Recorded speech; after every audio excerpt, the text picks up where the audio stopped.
Good afternoon everybody, welcome to the Tongariro Representative Group. I'd like to welcome the members of the committee and also Lee Vaughan, who is actually joining us online today. We'll open this meeting with our karakia. Tuia ki te Māori o te whenua, tuia ki te mana o te tangata, tuia ki te pono, te aroha, kia piki, kia eke, ki te taumata, Thank you very much. And just a reminder to everybody that this meeting is being recorded and it will be uploaded to Taupō District Council's YouTube channel as soon as possible after today's meeting. I'll just call for apologies. I have an apology from His Worship the Mayor. If no other apologies, Lee's online. I'll move that the apologies be accepted. Can I have a seconder, please? Thank you, Councillor Foreman. All those in favour, please say aye. Aye. Against? Carried. Are there any conflicts of interest? Today's agenda, it's a very limited agenda today, so we've probably all got a conflict of interest because we're all interested in it, but no, there's no conflict of interest. And confirmation of the minutes, item 4.1, the last meeting that was held on the 3rd of June. Are there any amendments to these minutes? Yes. Yes, Margaret? On the bit about project updates. So again, we can't hear. Project updates. Project updates, let's have a look at this. Project updates. Members asked for updates on the following items. Yes, yes. Pukawa settlement land, it says. It should be pond, a whole different meaning. Right. And Pukawa settlement pond. Yep. Pond. Yep. And the last bit there, the old pumping station on Pukawa waterfront. Absolutely. Yep, no, two of those, absolutely, yes. Everything else is, everybody's happy with the rest of the notes? Yes. Can I have a mover, please? Margaret, you happy to move? Yep. Yes, seconder? Thank you, Nahuia. Thank you. All those in favour, please say aye. Aye. Aye. Against? Carried. Thank you. Now, this afternoon, I'd like to welcome to our public forum Ritz Ellis, who is the chair of the Tūrangi Marae, and his wife Cynthia.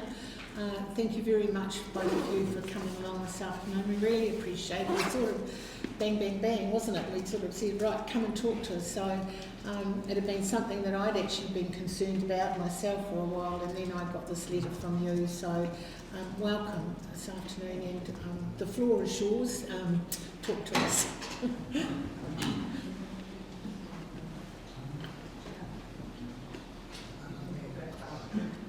Kia ora tātou, ko te mihi tuataki kia tātou, te poare nei, ko Tongariro te manga, ko Taupo te moana, ko Tūwhara te iwi, ko te hehe te tangata, ko Cynthia Ellis. My name's Cynthia and I'm the Secretary Treasurer for Tūrangi Marae. So I'm just introducing myself first. Do you want to introduce?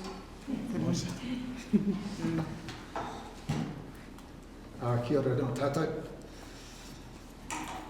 Ko matai po te mana, ko wamani no te awa, ko kore e te marae, ko Ngāti Hene te hapu. My name is Ritz Ellis, and thank you for inviting us here today.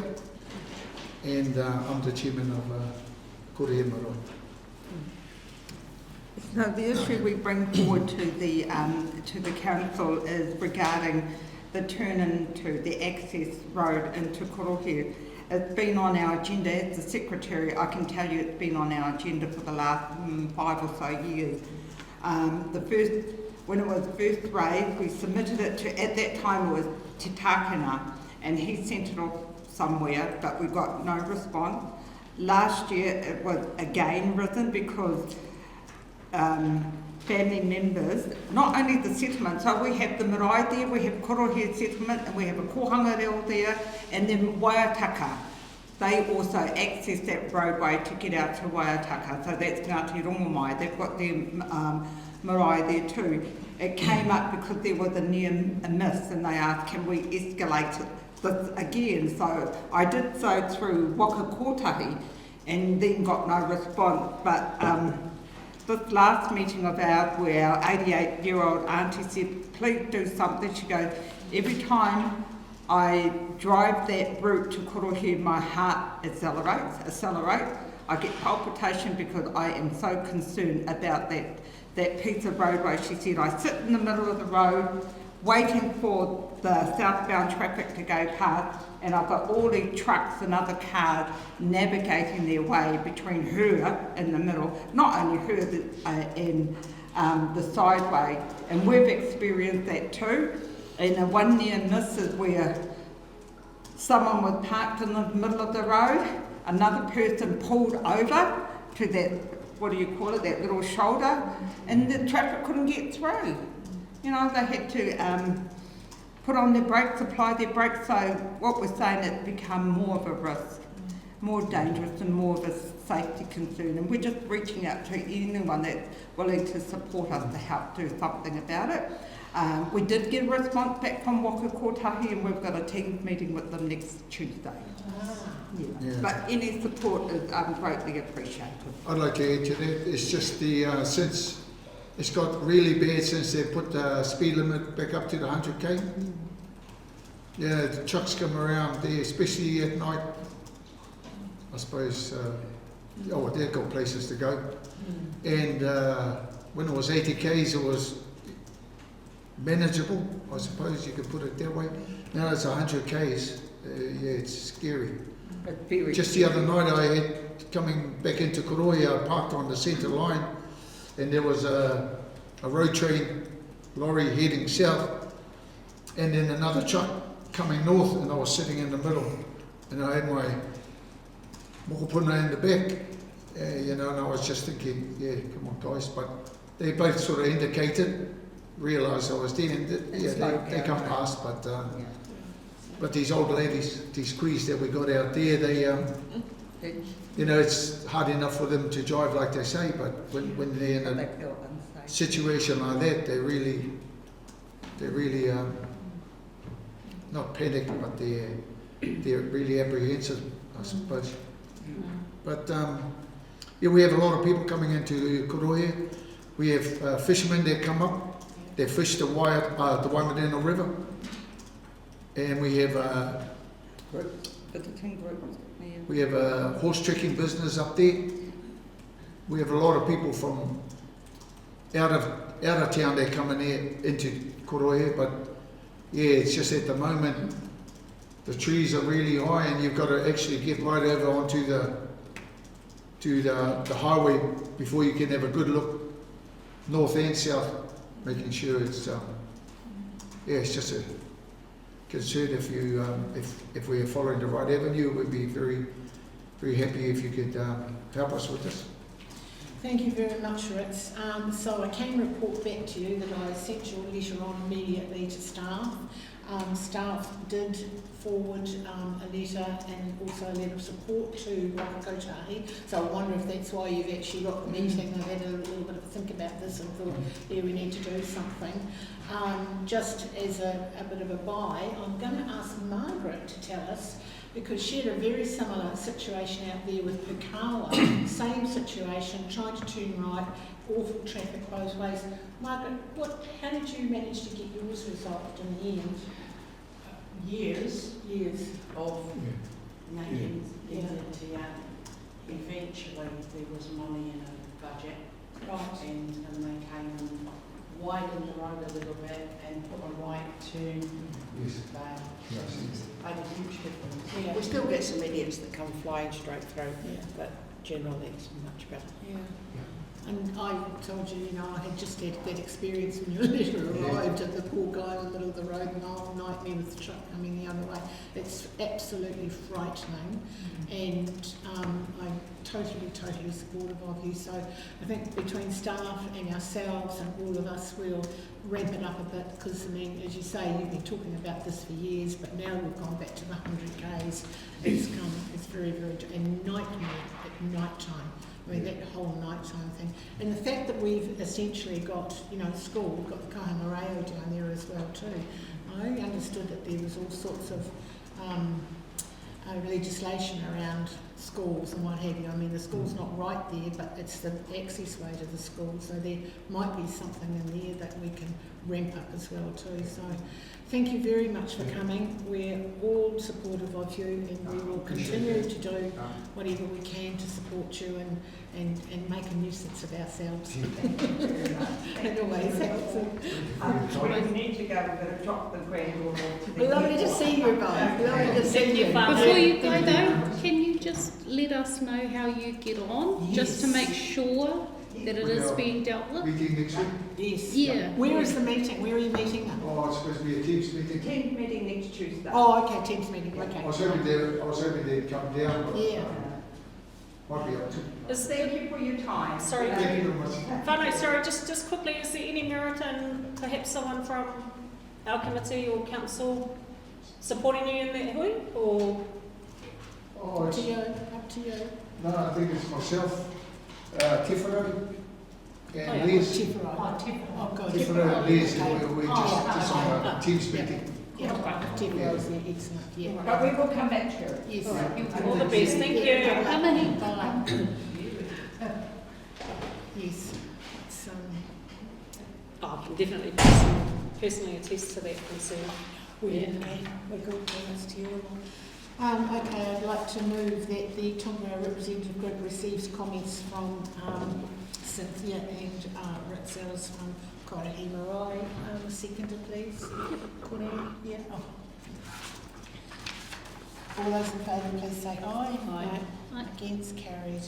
Right, today, and I will explain a little bit about this, I changed the date of our meeting from August the 5th to this day, because August the 5th was literally days before the council is required to have in what has been decided we need for our amalgamation ideas, and I really felt it was important the Tongariro representative group had some involvement in this process. We are a representative group from our area, and so Taupō District Council councillors decided to go with the Head Start program, which is we say we would like, councils we would like to go with, rather than waiting for the government to tell us we should go. So we've already committed to the Head Start program. So I've invited Hadley along here to speak to the rep group members and give us a little bit more background. Bearing in mind that we had a big extraordinary council meeting yesterday, so there's lots of very interesting information to share with the public. Thank you, Steve. Thanks, Andre. Just confirming, Lee, you can see the presentation? Yep, all good. Perfect. Okay, so this was what was presented to elected members at the extraordinary council meeting yesterday morning, and so I'll run through a presentation around where we are at the moment in this, what the government has called Head Start process. Cover off some of the iwi and community feedback that we've received as council so far. Talk a little bit around some of the other councils where they have actually named Taupō District Council in their proposals. Some of the assessment criteria that council's agreed for us to use over the next few weeks as we do a deep dive. And then I'll talk about those options that council agreed to yesterday around the deep dive. So no decisions have been made yet. This was simply just a process to enable staff to go away and do a whole lot of work. As a starting point, we did a community survey, which hopefully you all saw. We did, and shout out to Ma and the engagement team, did a lot of work across that nearly 2 weeks that survey was open. Had 6 in-person engagement events across the district. We did a lot of communications to enable the community to know that the survey was underway. Obviously generated a lot of traffic to council's website and our social media pages. And I think all in all, it was pretty successful in terms of getting feedback, because we got over 1,100 responses to the survey, which is a significant amount in a short period of time. Given we didn't get a lot of time to prepare for it by the government and had to move very quickly, that's a lot of feedback in a short period of time. So very helpful for elected members to get that feedback, as diverse as I think it was, as Councillor Foreman was referencing earlier. Some of the themes that came through in the survey were around general confusion, and I think that still permeates out there today. think actually if you ask staff and councillors, there's still a bit of confusion as to what this is all about and why. And that was definitely evident in some of the community's responses. A general mood of concern and protectiveness of our Taupō District identity and assets and decision-making authority, and those sort of three things came through really strongly. There was some support for the reform around potential efficiencies, reduced duplication and stronger regional capability, but there was some scepticism too that actually bigger may not be better in terms of lowering costs or better services or improved accountability, particularly for smaller communities like there are down this end of the lake. A recurring message is that TDC shouldn't be rushed into the arrangement. I think that unfortunately is taken out of our hands with the timeframes that the government have put in place, but should actively advocate for the district's interests rather than accept the government's outcomes. And then an expectation that TDC should, through any future proposal, look to protect local voice, assets, finances, environment, identity and community relationships. This slide, it was just a question that we put in just to understand if people had heard about it, I guess, and as I said yesterday, when they're at the point of filling in the survey, they probably have heard about it. But I'm not sure if that is representative of the whole community, because I do know there are people still out there that perhaps are not aware of what the amalgamation is. I guess that goes partly to the confusion that we've heard as well. When we asked around some of the priorities, we asked people to rank things from very important, somewhat important, neutral, less important, or not important. The thing that came out on top when you combine very important and somewhat important was around financial sustainability. So that was around levels of debt, investments and assets, including infrastructure. It was probably the number one priority across those 8 things that we asked about. But as you saw in the graph, there was actually a little variance. Most of those are all priorities for the community, so slightly trickier to balance. But I guess that financial sustainability, when you read some of the comments, the verbatim words from those that responded, that financial sustainability was really important. Affordability around rates, which is not a new message, that's been around for some time, but that did come through quite strongly. Trying to ensure that we maintain quality infrastructure and those core services, and then again a reflection around that local identity and the character of our district, and trying to protect that in whatever future structure there may be. Then the third question was around that the government has said that the councils would have to work with at least one other council, so you can't submit a proposal on your own. It does require at least one other council to be a part of that proposal. And we asked broadly, without putting any specifics on it, what the community's view was around, I guess this was to the scale of what a future council might look like, or a unitary authority, which is that combination of a council of both regional council and district council. The one that came out on top was teaming up with a neighbouring council to put forward a proposal, so smaller in scale, with one of our neighbouring councils. Second to that was creating a sub-regional unitary authority, so I guess in the context it's similar to option 1 but probably slightly bigger, so it might be 2 or 3 or 4 councils. The third one was around creating a regional unitary authority, so in that essence that would be all the councils within the Waikato region, which there's 11 of them at the moment, would become one council. And then the last one, which only got 6% of respondents, was waiting for central government to decide it for us. And I guess that was some of the messaging from elected members yesterday was that's not something that they want. It's try and put your best foot forward and wherever you can determine your own future rather than waiting for the government to do it through what they've called the backstop process. And I guess the challenge with the backstop process is that we don't know much about it. So the proposals are due to the government by the 9th of August. They're then going to make some decisions, and I'll go through a bit more of a timeline shortly so you can see that, but they'll make some decisions. If you're not part of the Head Start process and proposals, then you fall into the backstop process. And at this stage, we know nothing about what that is going to look like.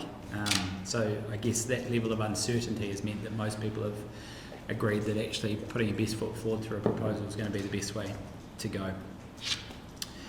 We then asked around a particular preference for which councils we should work with.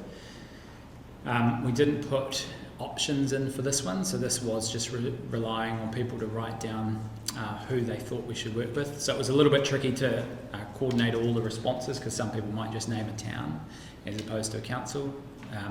But when we looked through the actual responses, the wider Waikato region generally came out on top, but I don't think, when you think back to the previous one, wasn't all of the Waikato. I think it was just looking outside our boundaries within the Waikato region.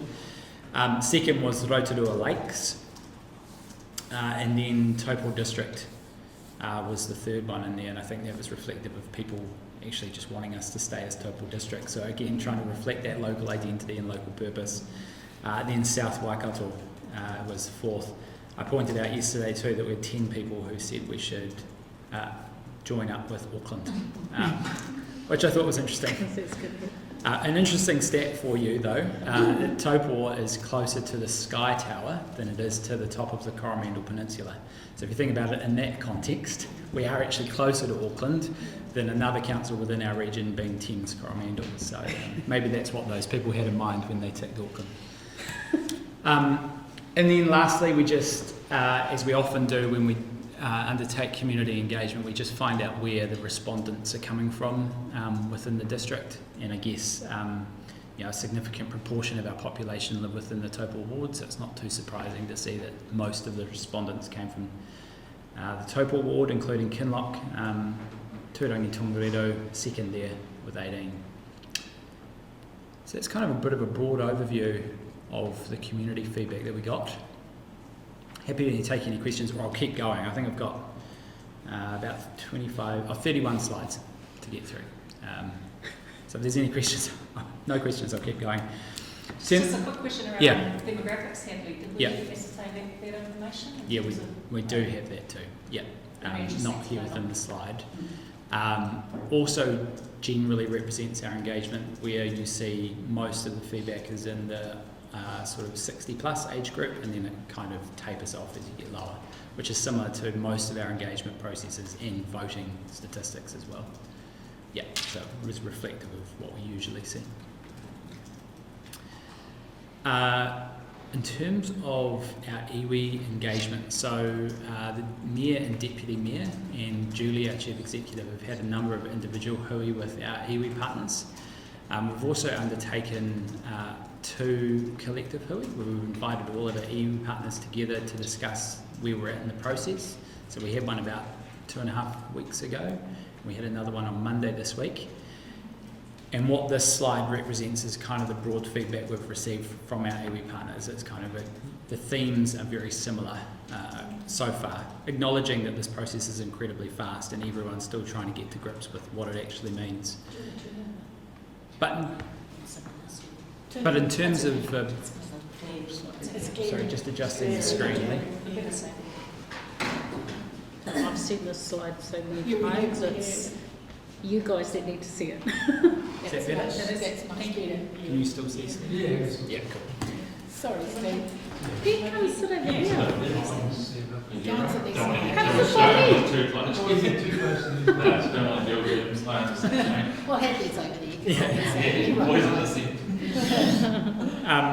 So I guess it's tricky to, try and bring all of the perspectives into one slide, but broadly speaking, in terms of the feedback we've received so far, and we're still receiving more and likely will continue to receive more feedback from our iwi partners, the 4 broad themes were around ensuring that any future structure upholds existing treaty settlement agreements, arrangements and obligations. That whatever future entity comes along is there to protect the environment, particularly the health and well-being of the waterways within our district. Iwi representation is part of the design of governance and decision-making structures for the new unitary authorities. And then I guess the last one is around just when considering options around other councils, that it looks to prioritise waterways catchments in the broader district's rohi. So those were kind of the 4 themes that have come through from the conversations we've had with our iwi partners so far that will be part of Council's decision-making processes. And I'll get into some of the priorities that Council agreed to yesterday that they're going to focus on, or ask staff to focus on too, as part of our deeper dives, and this is reflected in those as well. Yeah, I guess I had a big question around the government's responsibility to ensure that those tree settlements are given effect to as a result of any changes. And I think of the mana whakahono and the respective obligations that are outlined in that agreement, likewise Te Kaitiaki and Te Papamārearea and the JMAs. Like, is there anything at all that has come out of government to give council a sense of comfort that those are going to be upheld? And how? Not really. To sort it out. Other than to say that they've encouraged councils to work with their iwi partners through this process, and that the government will continue to look into those matters as part of the Head Start process, but no certainty one way or the other. And I guess that's broadly reflective of the lack of certainty that's been part of this process so far. Yeah. Also, if there's a change of government, we could all just go out the window. Yeah, oh no, most definitely, and yeah, we've obviously got an election in November, and that's entirely possible. I guess if I reflect on two previous processes, you may recall we had the Three Waters reform that the Labor government undertook, and that was all thrown out when this government was elected. They then brought in something that's kind of similar, called Local Water Done Well, and then the other one was the RMA reform. So the previous government actually did get rid of the RMA and brought in their planning legislation. This government then came in and got rid of that, brought the RMA back for a while, and now they've got their own planning legislation. So it's quite possible that we would see some change if there was a change of government. I guess broadly though, both the major parties have been supportive of some form of council reform, local government reform for many years.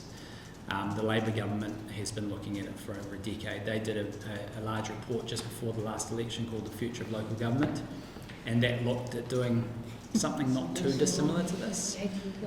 So while there might be changes, I think the broad direction around reform in local government is kind of agreed upon on both sides, certainly from the major parties' perspective. That's my take. Well, there's so much time and effort going into this. That's right. It's a shame for another government just to throw it out the window.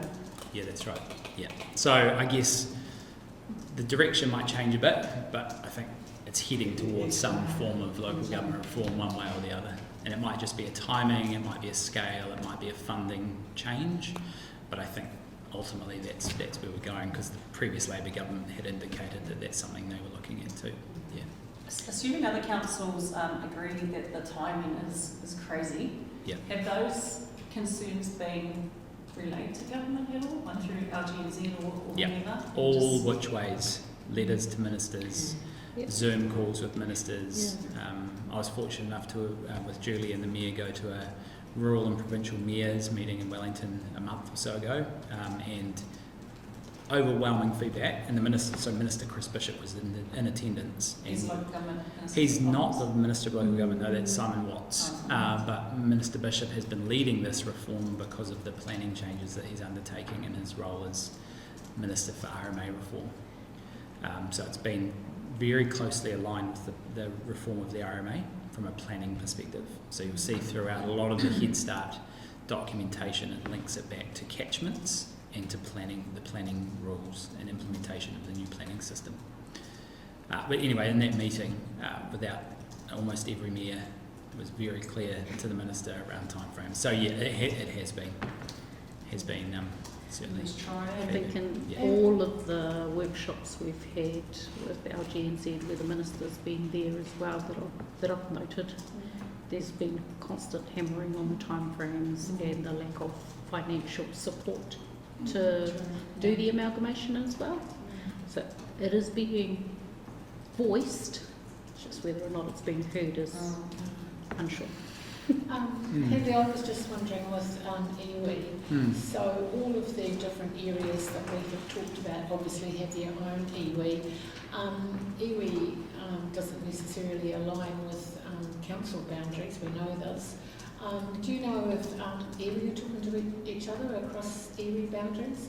I believe so. Is Mangakino-Pouakani talking to Tūrangi? Yeah, I believe so. I haven't been privy to those conversations, but I do believe there are. Going on, because that would be a very fruitful conversation, I would have thought, leading into what we decide, where people feel most comfortable working with who or what. Yeah. In those hui that we have been having, we've had multiple hui in those, multiple iwi in those hui as well. Or two. So great. They've been present for the same conversation. Great. Yes. And some of them in those hui have actually lined up to have other meetings as well. So there are other conversations, but that's not our business to do. No, it's not. That's up to them. Of course it is, but you know, it's easy for us to say, oh, let's engage in iwi, but I mean, you know, it's not always as straightforward as that. No. Yeah, exactly. Did I hear somewhere said that you don't necessarily have to stick to the same boundaries that we've got currently? You could take a bit of that one. Yeah, that has been talked about a little bit. I'm just not sure how easy that process would be. I'm just thinking if that would align better with equally. Yeah. I think the problem with changing boundaries at this point, with the timeframes they've given us, it's just not deliverable. It's never going to be a proposal that you can actually deliver on within the time frame to split an area up. Yeah, I think, some people have talked about the benefits of potentially doing it, but to the point, just given the time frames, and one of the objectives of the government is deliverability, I just think that adds a whole nother layer of complexity on what is already a quite complex process. So they have kind of... Can I ask a question in that space? You have to yell at Vaughan because I can't see you. Oh, you don't need to yell though, we can hear you quite clearly. Go ahead. Thank you. I guess given that this is a complex process and the timeline that has been implemented, what is the data and the research that's driving the decision around the timeline and around the process? From central government's perspective? Yeah, have they shared that? No, I think, if I'm completely blunt, I think that what's driving the time frame is an election in November and trying to get this done prior to that. Because I might be going out on a limb here, but I feel like most communities do want to be acting locally, and so I guess, you know, if you look at Auckland, I don't think many residents love the super city, and from South Taupo to Taupo Centre, there's massive discrepancies, and so just curious, is there, really appreciate all the mahi that you've done, but is there room to campaign about what's right for the region, let alone the country? What can we do in terms of lobbying MPs? How can we effectively push back against this as a community for those that wish to? Yeah, I guess what's interesting is when you look at that community feedback, while there's a keenness to not be rushed, there was still not many people who supported waiting for the government to just do this to us, and I think that's been one of the things for councillors is you can push back and say we don't want it, but the government said, well, this is your time frame, and if you don't agree to it by then, we're just going to make the decision for you. And that's why I really appreciate all the work that you've done, rather than letting the decision be made for you or us. Had to have done that. I just wonder if there's a yes and of yes, the priority of the work is making sure it's the right fit if it gets forced, but can there be more work that people like Margaret, myself, the other chairs, the other representatives of Cornelia, for those that wish, that we can kind of campaign on the side to just ensure our voices are being heard? Yeah, I agree. There's certainly nothing precluding you from lobbying and talking to ministers, definitely. And I think I don't know if you had a chance to observe the council meeting yesterday morning, but that was definitely the theme of elected members saying that we don't like this, it's happening too quickly, we've got to put our best foot forward, but we'll be very clear in whatever proposal, if we have a proposal, that we're not happy and that this is not what we wanted. So I think that's definitely going to be a key part of if, again, councillors get to a proposal in July, on the 21st of July, that will be certainly a strong part of it, is saying, well, we don't like it, the timeframes have been too fast, But if you're going to do something, this is our preference. The best of a bad job. Yeah, pretty much. Yeah. But certainly nothing precluding you and the other chairs from doing lobbying and writing to ministers. I think it's certainly definitely something you can do. Yeah. So this is just helpful in the context of part of the Head Start proposal where the documentation. Sorry, Kelly, through you, Chief. If I can just add to these corridor by noting that I actually really agree with that approach. And then if it's to help strengthen council's position in terms of exactly how you've just laid that out, which I think is fantastic. Yeah. We don't agree with the approach that's being enforced on us, but yeah, like you say, if we don't have an option, then this is what we think is the best option at that point in time. But Margaret, how do you feel about that approach? Do you think that's something we should be? Well, I just made a note here to add to the resolution. Cool. So, that's what I will do. And I think when we come to the resolution, we'll talk about something that we can actually send off to council with that sentiment behind it. Yep. Yeah. Cool. So I guess just in terms of the documentation that, well, I was going to say Department of Internal Affairs, as of today, they're now no longer the Department of Internal Affairs. The local government team have been shifted into a new government agency called MCERT, which is the Ministry for Cities, Environment, Regions and Transport. So as of today, we've got a brand new government department. So normally the local government team sits within DIA. They don't anymore, as of today. No DIA. DIA still exists, but the local government function's been sucked out and put in, so that's now an MCERT. So in the documentation that they have released around Head Start, there's an interesting element in there which I think surprised everyone when it was first announced, is that actually you can put forward your own proposal, but it might be trumped by someone else. So based on population or the number of councils within the proposal, that might just come over the top of Taupō District.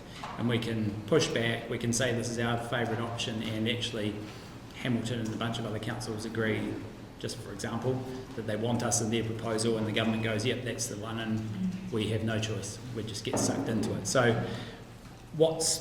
I guess this part of the presentation is just giving you an outline of where TDC, or Taupō District Council, has been named within some other proposals. And these are coming out almost every day at the moment. He came out last night. Yeah, and so you'll see across the region there are a range of other options that other councils are putting forward that include the Taupō District.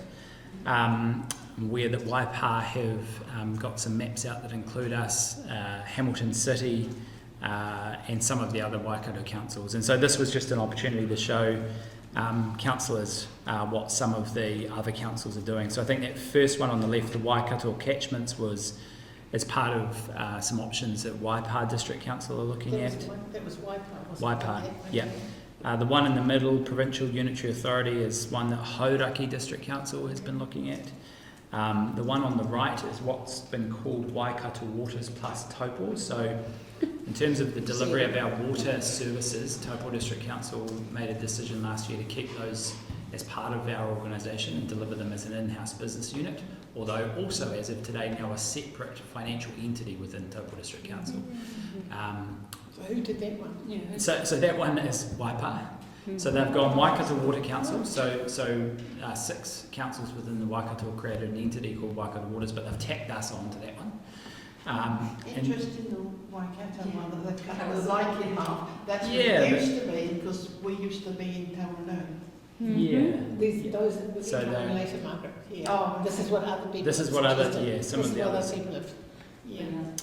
And then you've got in the middle there what's called the Central Authority, which was one that Rotorua Lakes put forward, which is South Waikato, Rotorua and Taupo.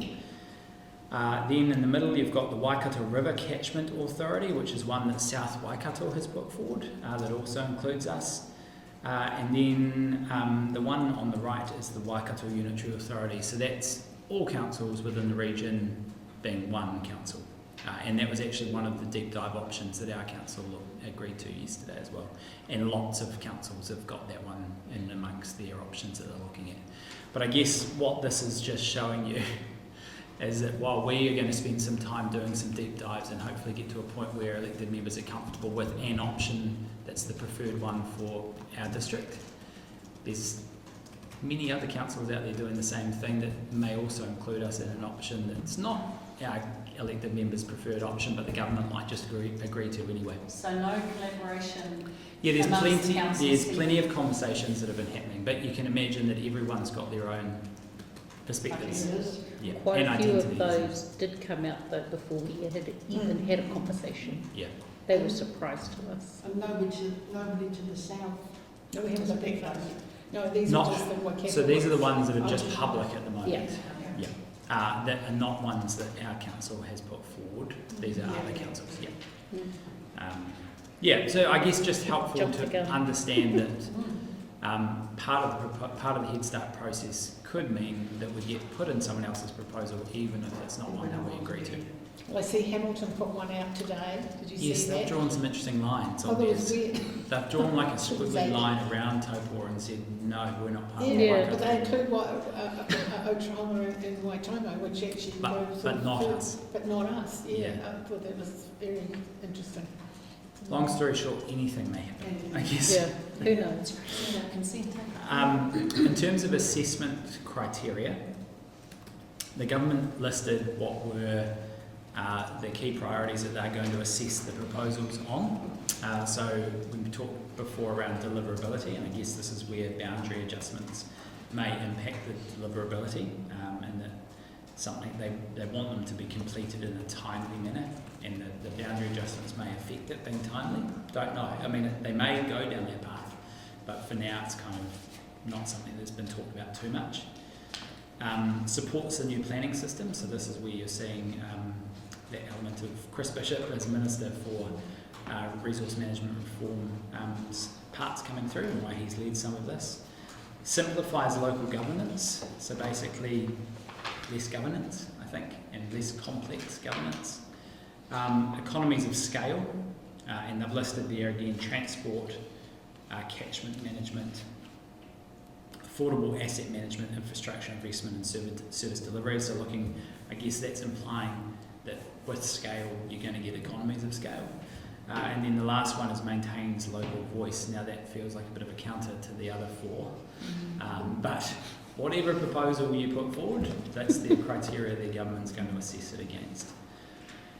Then, and I'll get to what our council agreed to yesterday in terms of 4 options for staff to do deep dives in, but in terms of what those deep dives are going to look at over the next 20 days, is initial high-level modelling around flexibility to consider financial indicators, supporting the financial outlook, potential transition costs and likely efficiencies. So this process is not going to be cheap, even to just get it off the ground, and then trying to understand that if we did create a new entity, what the efficiencies are going to be. Aiming for options that remain financially resilient over the long term, with financial impacts on the Taupo community are being managed. So we're obviously in a pretty strong financial position as Taupō District Council, particularly in comparison to some other councils within the region, certainly around our debt headroom. And so what would merging with those councils potentially look like?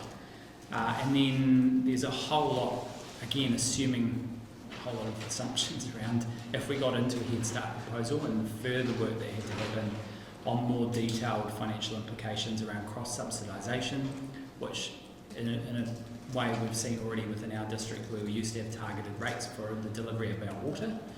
And then it got too costly for small communities to be able to deliver their own water upgrades, so we cross-subsidised the funding of water and made it a district-wide water rate. So that's kind of what we mean when we're talking about cross-subsidisation, is does one area cover the cost of something for another area, and what does that look like? Across all of at the moment we deliver about 40 different services, but the new unitary authority would also bring in all the regional council functions as well. So not just what Taupō District Council is delivering, but Waikato Regional Council is delivering as well, merged together into a new unitary authority. And what is the cost of that? And what does the cross-subsidisation of us to this council to that council look like in delivering all of those services?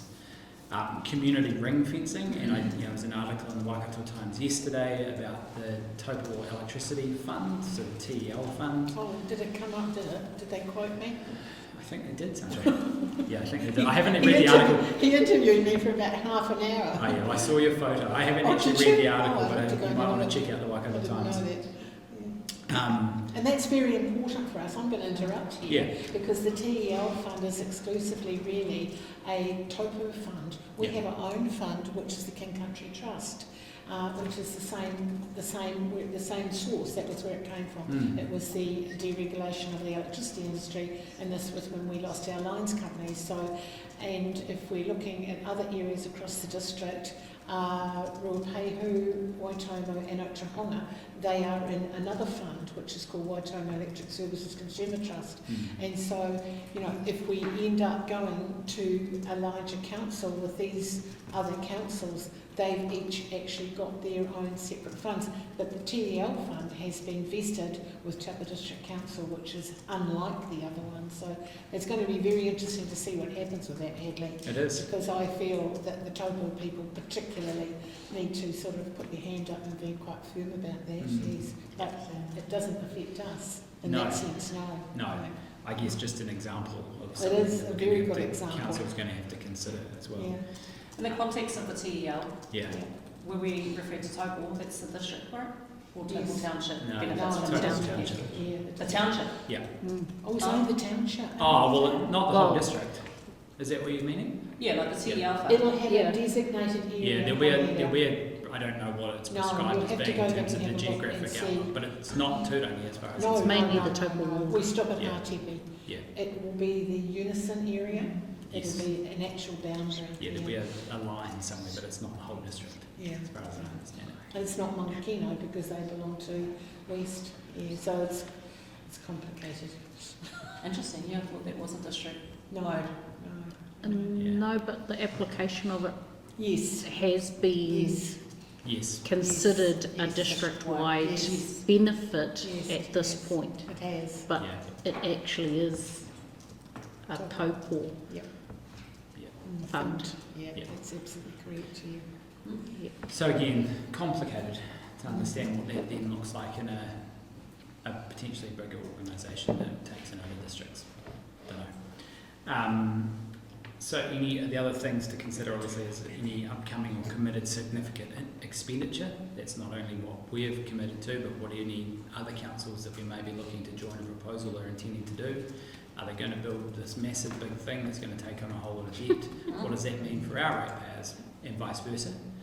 Asset condition differences, so every council's got different asset conditions when it comes to community halls, to road networks. I mean, waters is probably excluded because at some point it's likely all waters are going to end up in separate entities.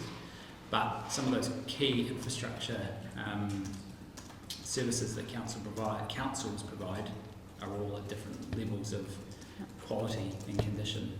And what does that mean? How was this analysis practically being let out? Like, these program managers that have been brought into. No, we've got an amazing spreadsheet that Sarah has Right. produced.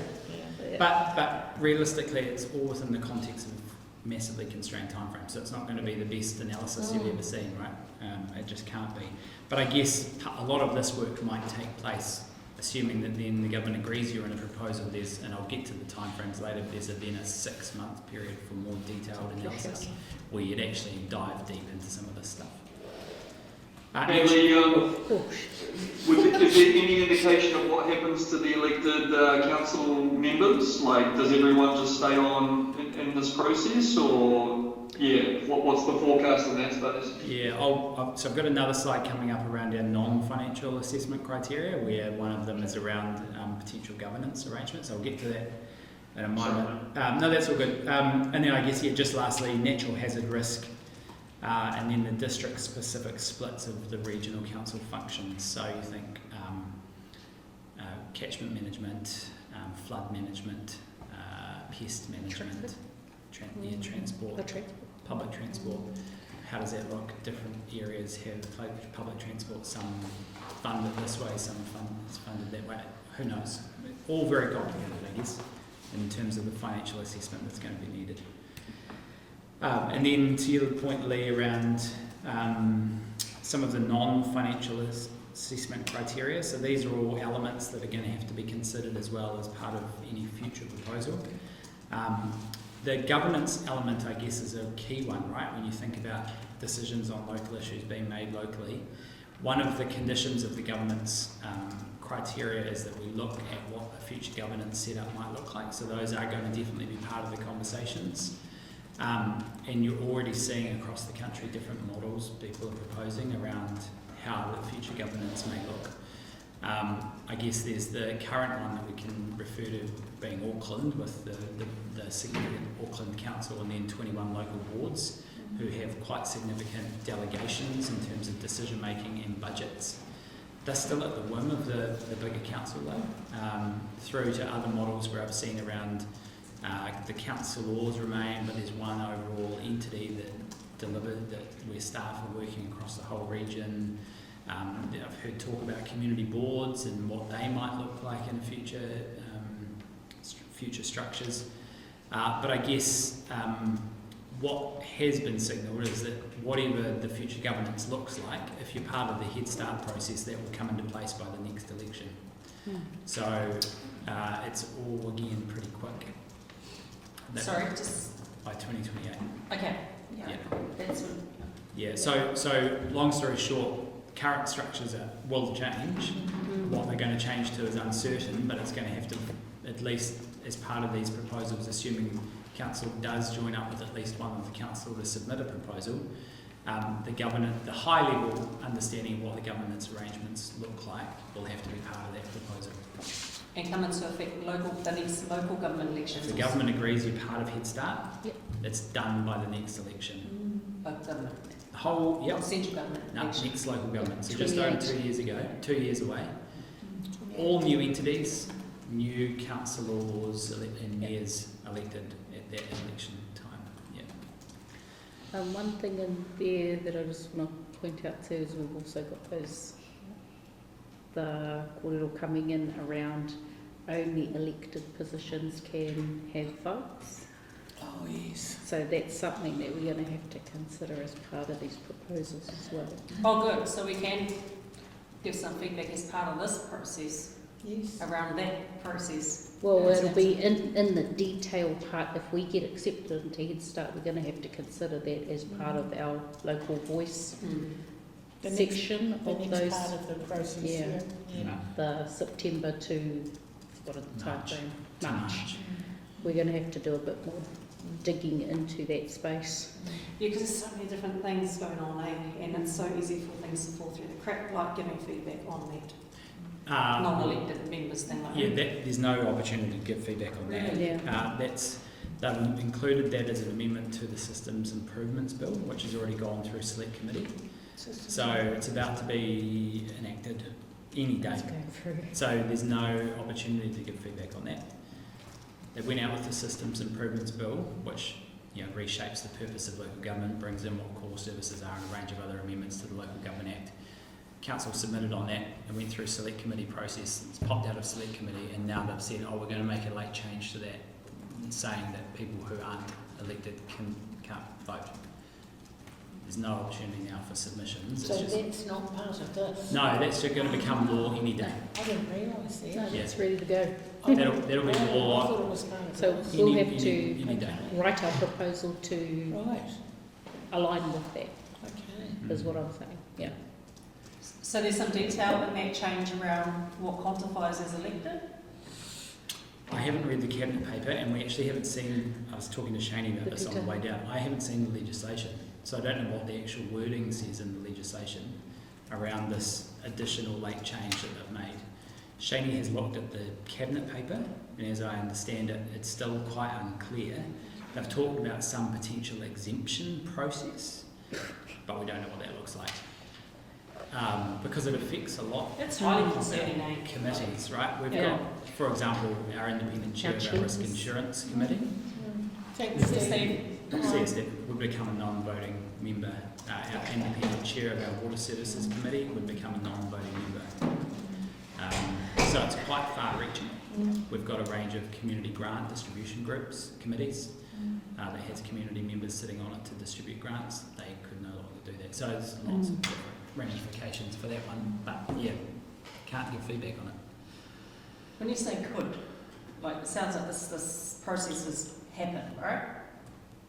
It's inevitable that we're going to have to implement some changes in response to the government's... Well, no, because I think the part that we're just trying to understand is what does the exemption process look like. So Right, they've yeah, talked the about in the detail, cabinet yeah. paper around an exemption process, but we actually haven't seen, I haven't, and I don't think you've Shani, haven't seen the ledge.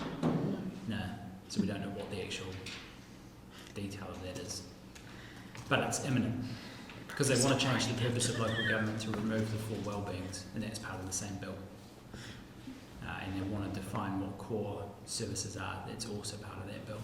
For what it's worth, can we minute our concerns in regards to this? Because, hey, it's kōpua kanapa napa, right? I'm imagining that Yeah, all council there'll be committees. some... Yeah, all committees. Is and that a council. council committee? Yeah, it's a committee of council. Is Yeah. it? I thought it Wow. was. I'm I thought it was a shading second my committee note. that we were on. It's a committee of council. Te Papamārearea Te- Māori. Yeah. It's a it's a legislated Yes. Joint committee. Yeah. committee that Yeah. we're reps on. Yes. Yeah. So it might be So, different. yeah. So I think Yeah. It's not a committees and joint committee of council. committees set up under specific pieces of legislation are not part of Not the committees of council. proposal Okay. to remove the voting rights. It's Right. the appointed members appointed under the Local Government Act that Yes. will be Okay. affected. Local government area. So that one's got, it's okay because it's got its place in legislation, and it actually says in there, even if the council changes, it remains with whatever okay. replaces the council. Does that apply to the Turangi Co-Governance Committee as well? I haven't read the details, so I I don't think know. co-governance committee is a committee of council under the LGA. Yeah, I don't, So they could be affected, is that what you're saying? Yep. Are they well aware of that? Are they what, sorry? Aware of that terrible... Well, Outcome. we've raised what we've raised in Mm. this, yeah, and that, yeah. But again, we don't have the detail yeah. on exactly what it means and what any exemption process might look like. And they've said, I think, it's a 6-month lead-in process, eh? Yeah. Yeah. But that bill has been sitting there for quite a few months. So it kind of was going along really fast and it's paused. But I'm expecting that it will be like one of the next cabs off the rank. It'll have to drop before we put these, Yeah, I'd say complete I'd these. say it'll be any day. yeah. Yeah. I'm Right. absolutely gobsmacked. So I'm up to slide 22 of 31 now. Sorry. No, it's okay. It's okay. So these are Where's the other one? These are the 4 options that elected members yesterday agreed that they would like staff to do a deep dive on. I'll flick through so you can see them a little bit easier.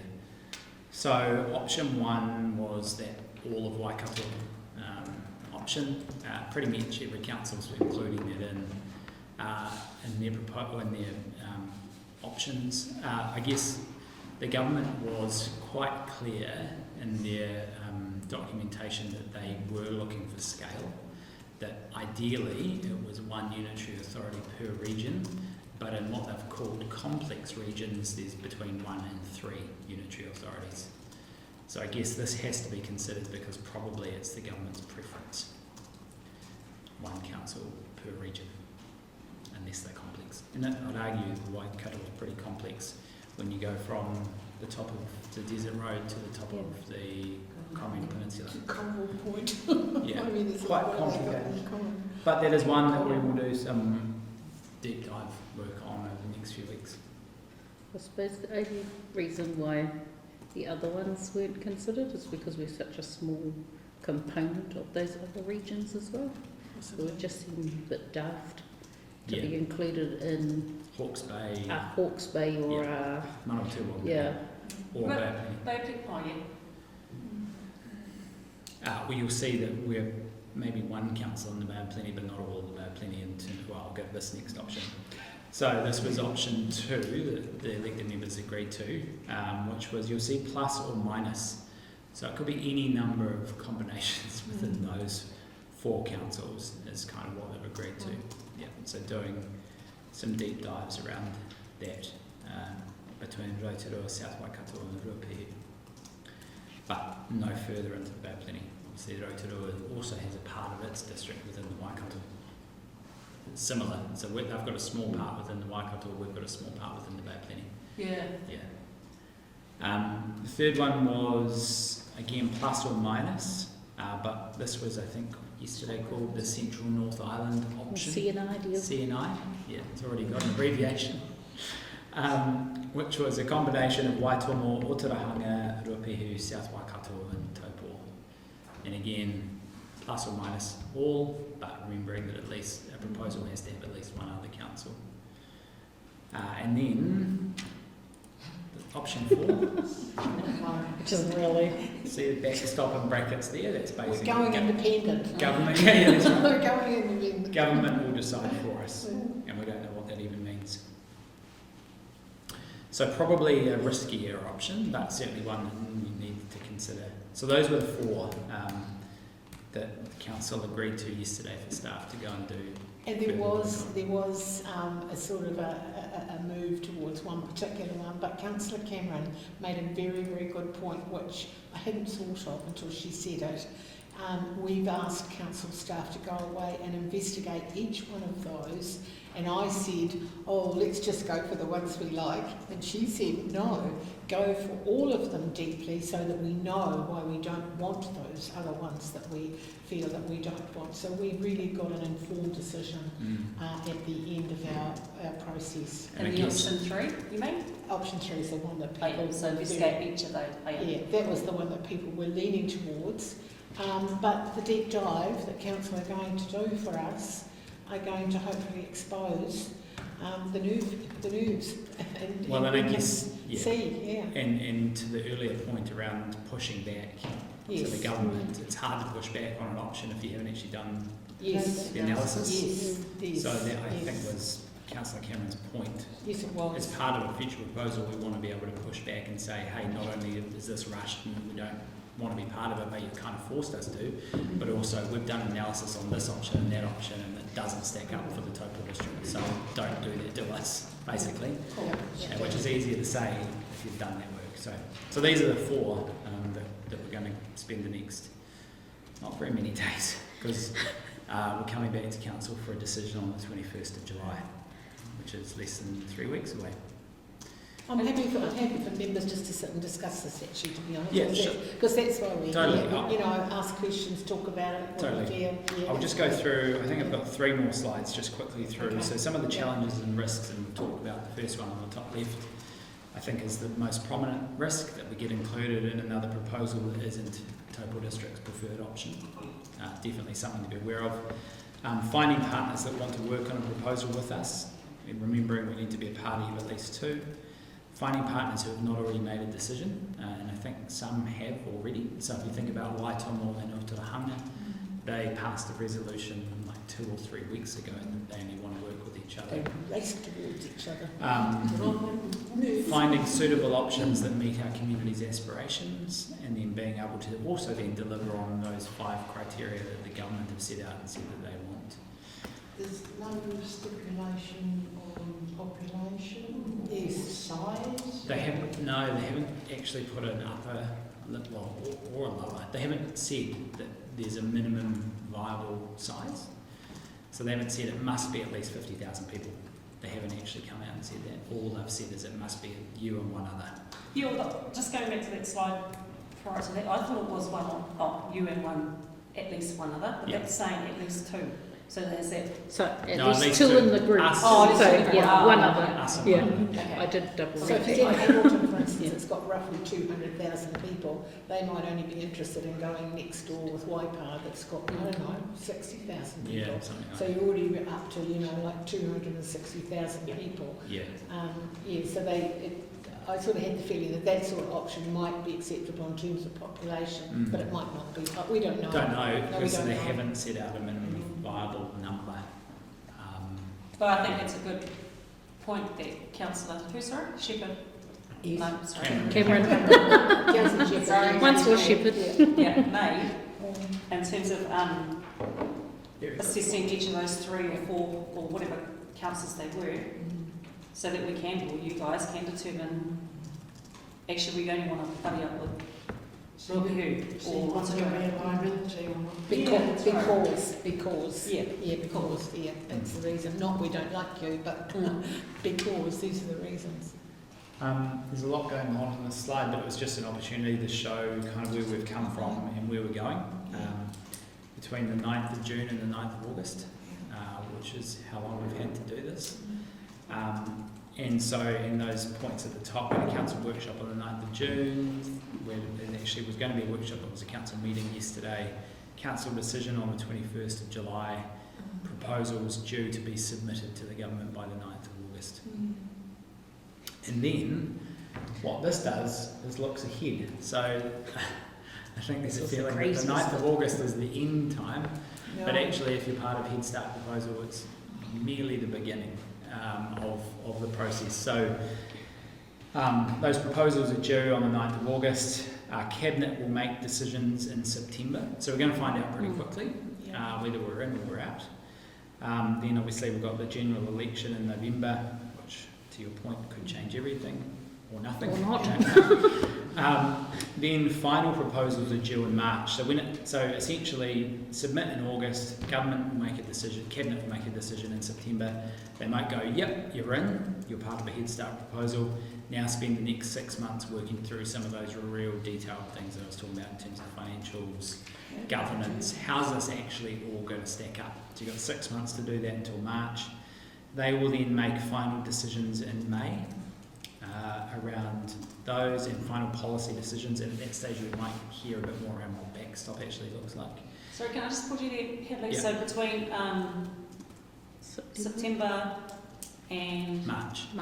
we'll have some other opportunities within that time frame to engage with our community and iwi hapu again, would I?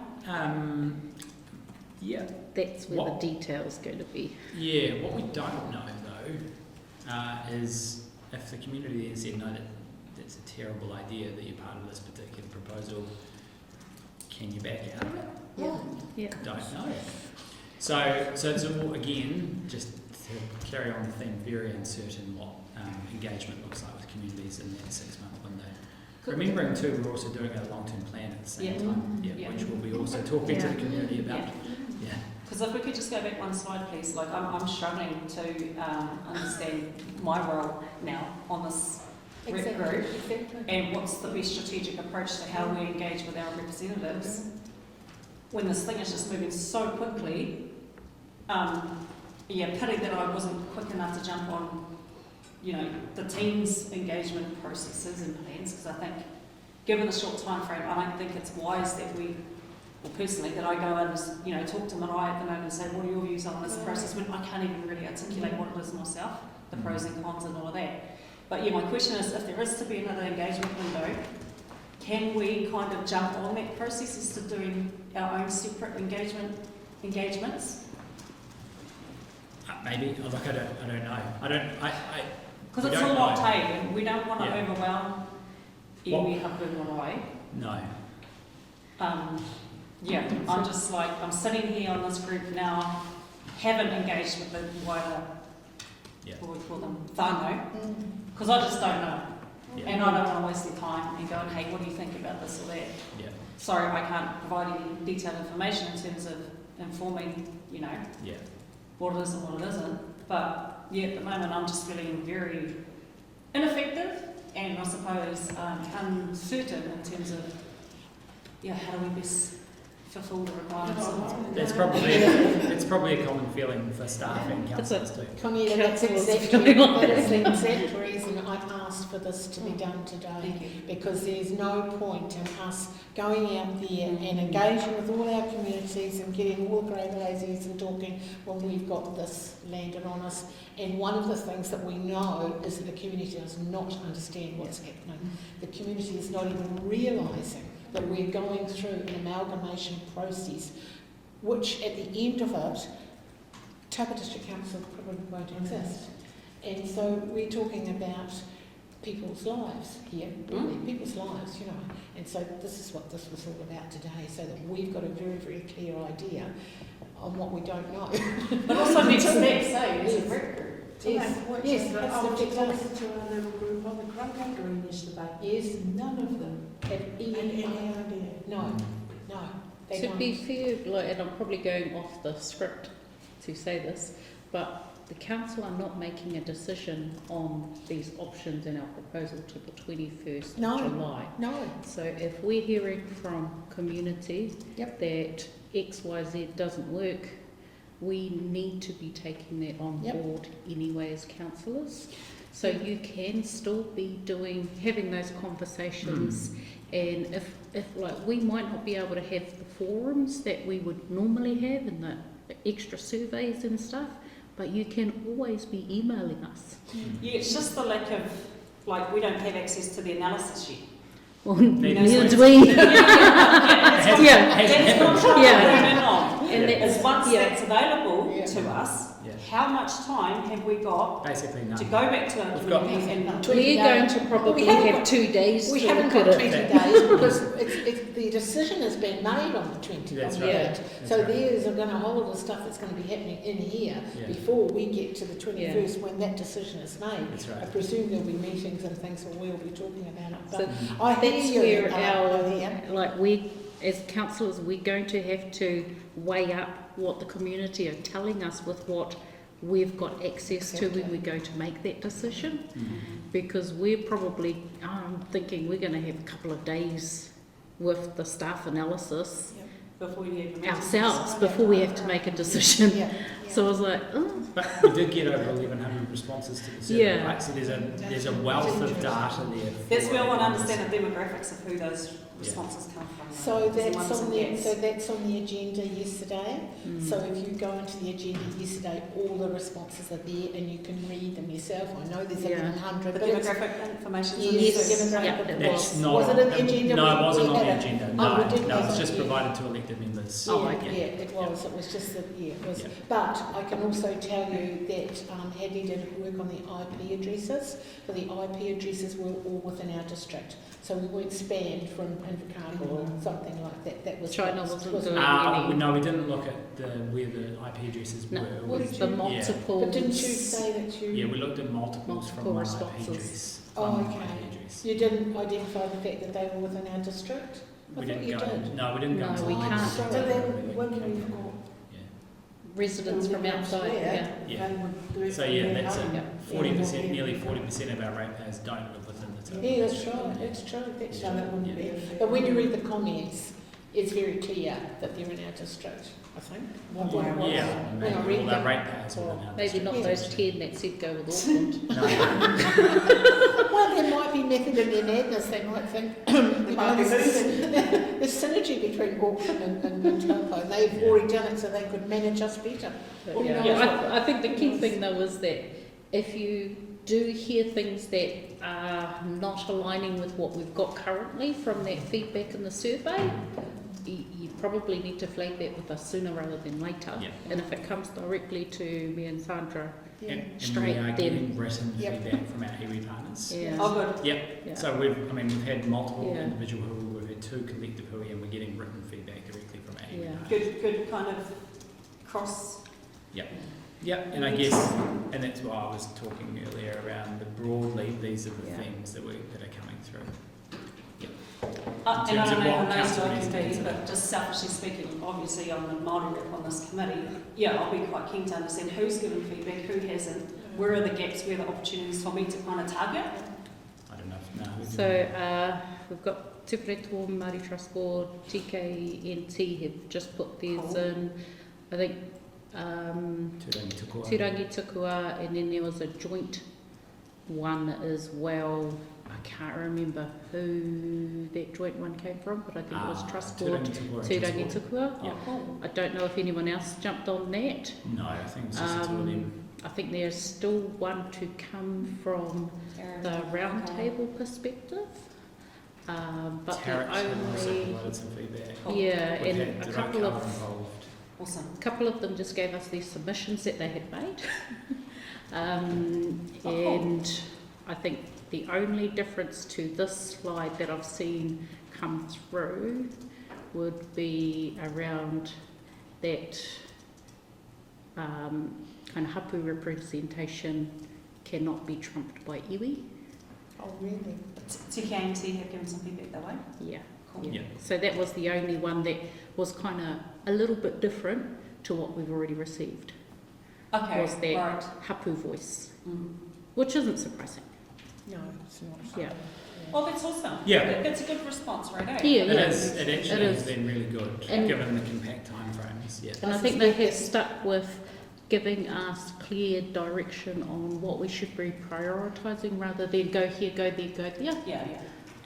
I And I suspect guess- iwi are more in line with what's actually going on in the rest of the population by the sound of it, because of and their what engagement. we'll do is we'll probably have one more collective toy between now and the 21st of July as well to kind of get the last Yeah. lot of feedback, and then Yeah. for elected members to have that. Mylona Council? Or was that a close? They're I don't know I'll just actually. keep in touch with you. they're closed. They're not public Yeah. meetings. Yeah. I'll just rely on Yeah, and the other thing is we've got our Papamārearea one at next Tukanu Tuesday, yeah. on Monday. It's on Monday. Monday night. 5:30, yeah. Yeah. Gotcha. Yes. Thank you. So yeah, I guess long road ahead if you're part of the Head Start proposal. If you're not, you're in backstop and waiting to see what the government decides to do, and that will likely come in from the following council elections in 2031. Have you heard whether any councils around us are looking at waiting for backstop, or is everyone planning to get in? I don't think I have. Not They're around not, us. no. There's Not been the a- ones that were talked about have not. Yeah. There's been a bit of a kickback at South In the Waikato. workshops, there's been a lot saying we don't want to do this, but then in the end, Yeah. they're going to put a proposal in. In case. So I don't think anyone actively is just going to do backstop that I've heard so far. No. But No you're one's terrifically, never too certain Yeah. until. no one's terrifically in favour of the government telling them what to do. But then, Yeah. But, so they sort of feel, I think, that if they had at least some input into it and some guidance. Yeah. I think one of the issues that I've got is that, I said yesterday, we're in the worst and best situation. We are backed by, I can't remember if it's 9 or 11 councils. Something like that. Who In terms of our boundaries. Well, they all want to be our buddies, but then they want to take us and go up and play in someone else's paddock over there. And maybe that's not so good for where we are because of our situation. Well, geographically complex, right? Where Compared to geographic, that would be an understatement. where you look at a lot of other councils where it's logical, Yes, you know, there's logical alignment. yes. Yeah. Southland, I mean, you know. and Southland were already, they're already in the They'd process to already- amalgamate. Yeah. And Waitomo and Otaronga, absolutely. They just- Taranaki, the Hawke's Yeah, Bay, yeah, South Taranaki, Waikato, all of these councils they're all that are, logical. And we've got North of Auckland's different easy. options in, we can go with the river, we can go with the mountains. Yes. Which way do We we can go? do all of the above. And I guess Yeah. all of those options are captured in the four that the elected members agreed to as Yeah. deep dives estimates. Yeah. And then one of the issues, of course, that came up too, Margaret, was the fact that we've got a standalone water services committee now, a standalone business unit. So if we go with, another group of councillors and they've got a completely separate, different water thing, and we've got a water, so where does that go? So then we sort of have the feeling that there's going to be conversations later on about water. So those conversations, although we thought they were done and dusted, I don't think they are. Continue. I think no. I would like to avoid a coastal. We have had that discussion. Yeah. They're very expensive. Yeah. Yeah. Well, we certainly, I think from a council perspective, not keen on the east coast, where there seems to be a lot of issues there. I But think those options dropped off the list quite they quickly. did, didn't they? Yeah, for that reason. Yeah. One of the non-financial criteria is new/amplified hazard risk liabilities are considered, I think, to your point. We've got enough. So we've got plenty of hazards in the district already without getting to any more. Yeah. But it's something to be considered. And I think if we go with Real Pay, I think they ought to realise how fortunate they are that we're prepared to take on erupting mountains. We'll make sure that they know that. Well, we've had a big discussion. Yeah, so Is there that's anything Head else Start that had and where we're at. you can basically Corn and Margaret really and Lee. Lee, are you still there? Yeah. Is there anything in particular you'd like to speak about or chat about? Sorry, Sandra, do you mind repeating that one more time? Is there anything you really would like to ask Hadley about while he's here? Or anything? Nah, nothing I want to ask Hadley. Hadley, just want to recognise the amount of work gone into this. Excuse me, this doesn't help anything. I think we're all thinking the same thing, but when you take in the scope, the complexity, the complicated, the time frame, all of these factors, this is just a negligent process from start to finish, and I'm honestly pretty disappointed. This is, and not at council, not at councillors, not at staff, just at central government. This is atrocious, and it just is not fit for purpose for our communities in this region. As you said, Sandra, for other regions, cool, man, that makes sense, and just the lack of consultation, I think it's just reflective of what these guys are trying to do. And so it's just me voicing in this public forum that I do not support this. But I will support everything I can to, do whatever is mandated. But that's what this is. This is a top-down, do as you're told and not of the will of the people, and that's pretty disappointing. So, sorry, I know that doesn't help a lot, but I just kind of wanted to get that frustration off my chest. It's the time frame that's the big issue. So I would like to actually pass the resolution that we do send to council. Who do we send it to, Hadley? Who does it go to? Does it go to the mayor or the CEO? Where does it go? Something from this committee. We would like to forward something To the elected council. I think to the elected council. Everyone. Okay, so to the mayor and the councillors. Okay, so we're probably going to need a little bit of help here. We'd like to say that from the Tongariro representative group, we are struggling with the government's time frame, and it's an unacceptable. How are we going to say it so that we don't sound silly? It's a resolution, just do a letter and we can collectively have some input into the content of what we're being said. That might be easier. And You resolve to write to okay. setting out the group's perspectives on the Head Start process or something like that. Okay, so the recommendation is that the Tongariro representative group receives the update on the local government reforms and will write a letter to the full council expressing their concerns about the time frame of the process. Are you okay with that? Okay, I'll move that. Second it? Yes. Colin seconds it. Okay, thank you very much. All those in favour, please say aye. Aye. Against? Carried. Thank you very much, Sheila.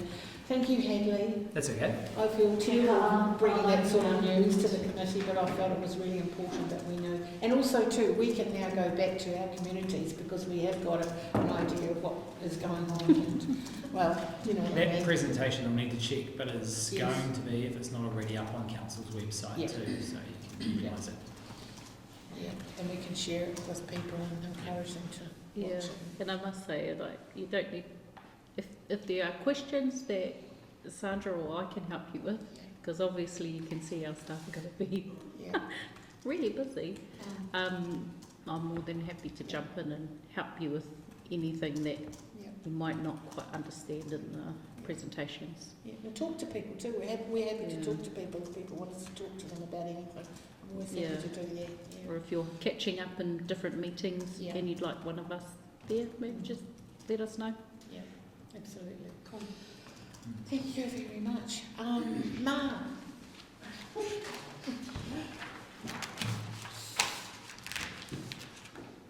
Good afternoon, Ma. Good afternoon. Sorry for holding you up so long.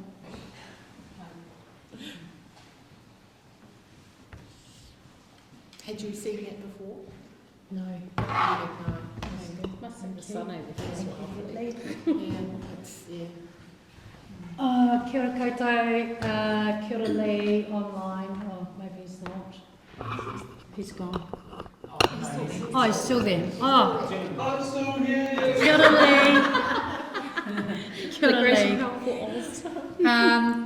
I know you've all had a really long day, so I won't keep you too long. update from me as Community Engagement Partner. First thing I've got on my list is Community Capacity Building Workshop, which I've reached out to a few people about within this group as well as others. Basically, the kaupapa is designed to strengthen and support community groups by building skills, confidence and connections, particularly when it comes to governance, planning and accessing funding. So, of course, it should, I would like to think, be beneficial to many people, especially considering that we had so many applications for the recent TDC community grants funding.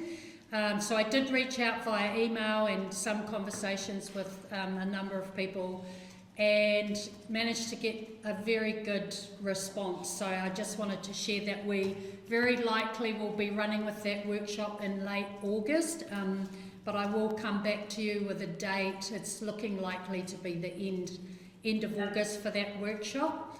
But yeah, I just wanted to thank everybody for being so positive about this, because yeah, I was really pleased to see the number of people come back saying, yes, please, we'd love to come along. Next thing on my list is LTP. Not a lot to share in this space, but basically just that our team are super keen, ready to go out and engage with our communities. We're actually just waiting on some direction from our elected members around what that might look like, what we're going to be going out with, but just know that we're ready, and that will likely be, I'm guessing, maybe September at this stage, but I'm sure you'll be updated on that as it comes to hand. Can I just jump in, sorry? Yes. So again, without trying to duplicate engagements too much, would it be, I guess, wise and valuable for us to kind of turn up to what staff have planned in terms of engagements with the respective parts of our community? Like if there's some... LTP engagement? Yeah. Oh, yeah. Absolutely. We could have a combined workshop. Yeah. Would that work? Well, I think I will plan early Yeah. engagement Yeah. activities down this end. Yeah. Like with That's the wider right. community, yeah, we Aye. want to attend those. Aye. Yeah. And support, Yeah.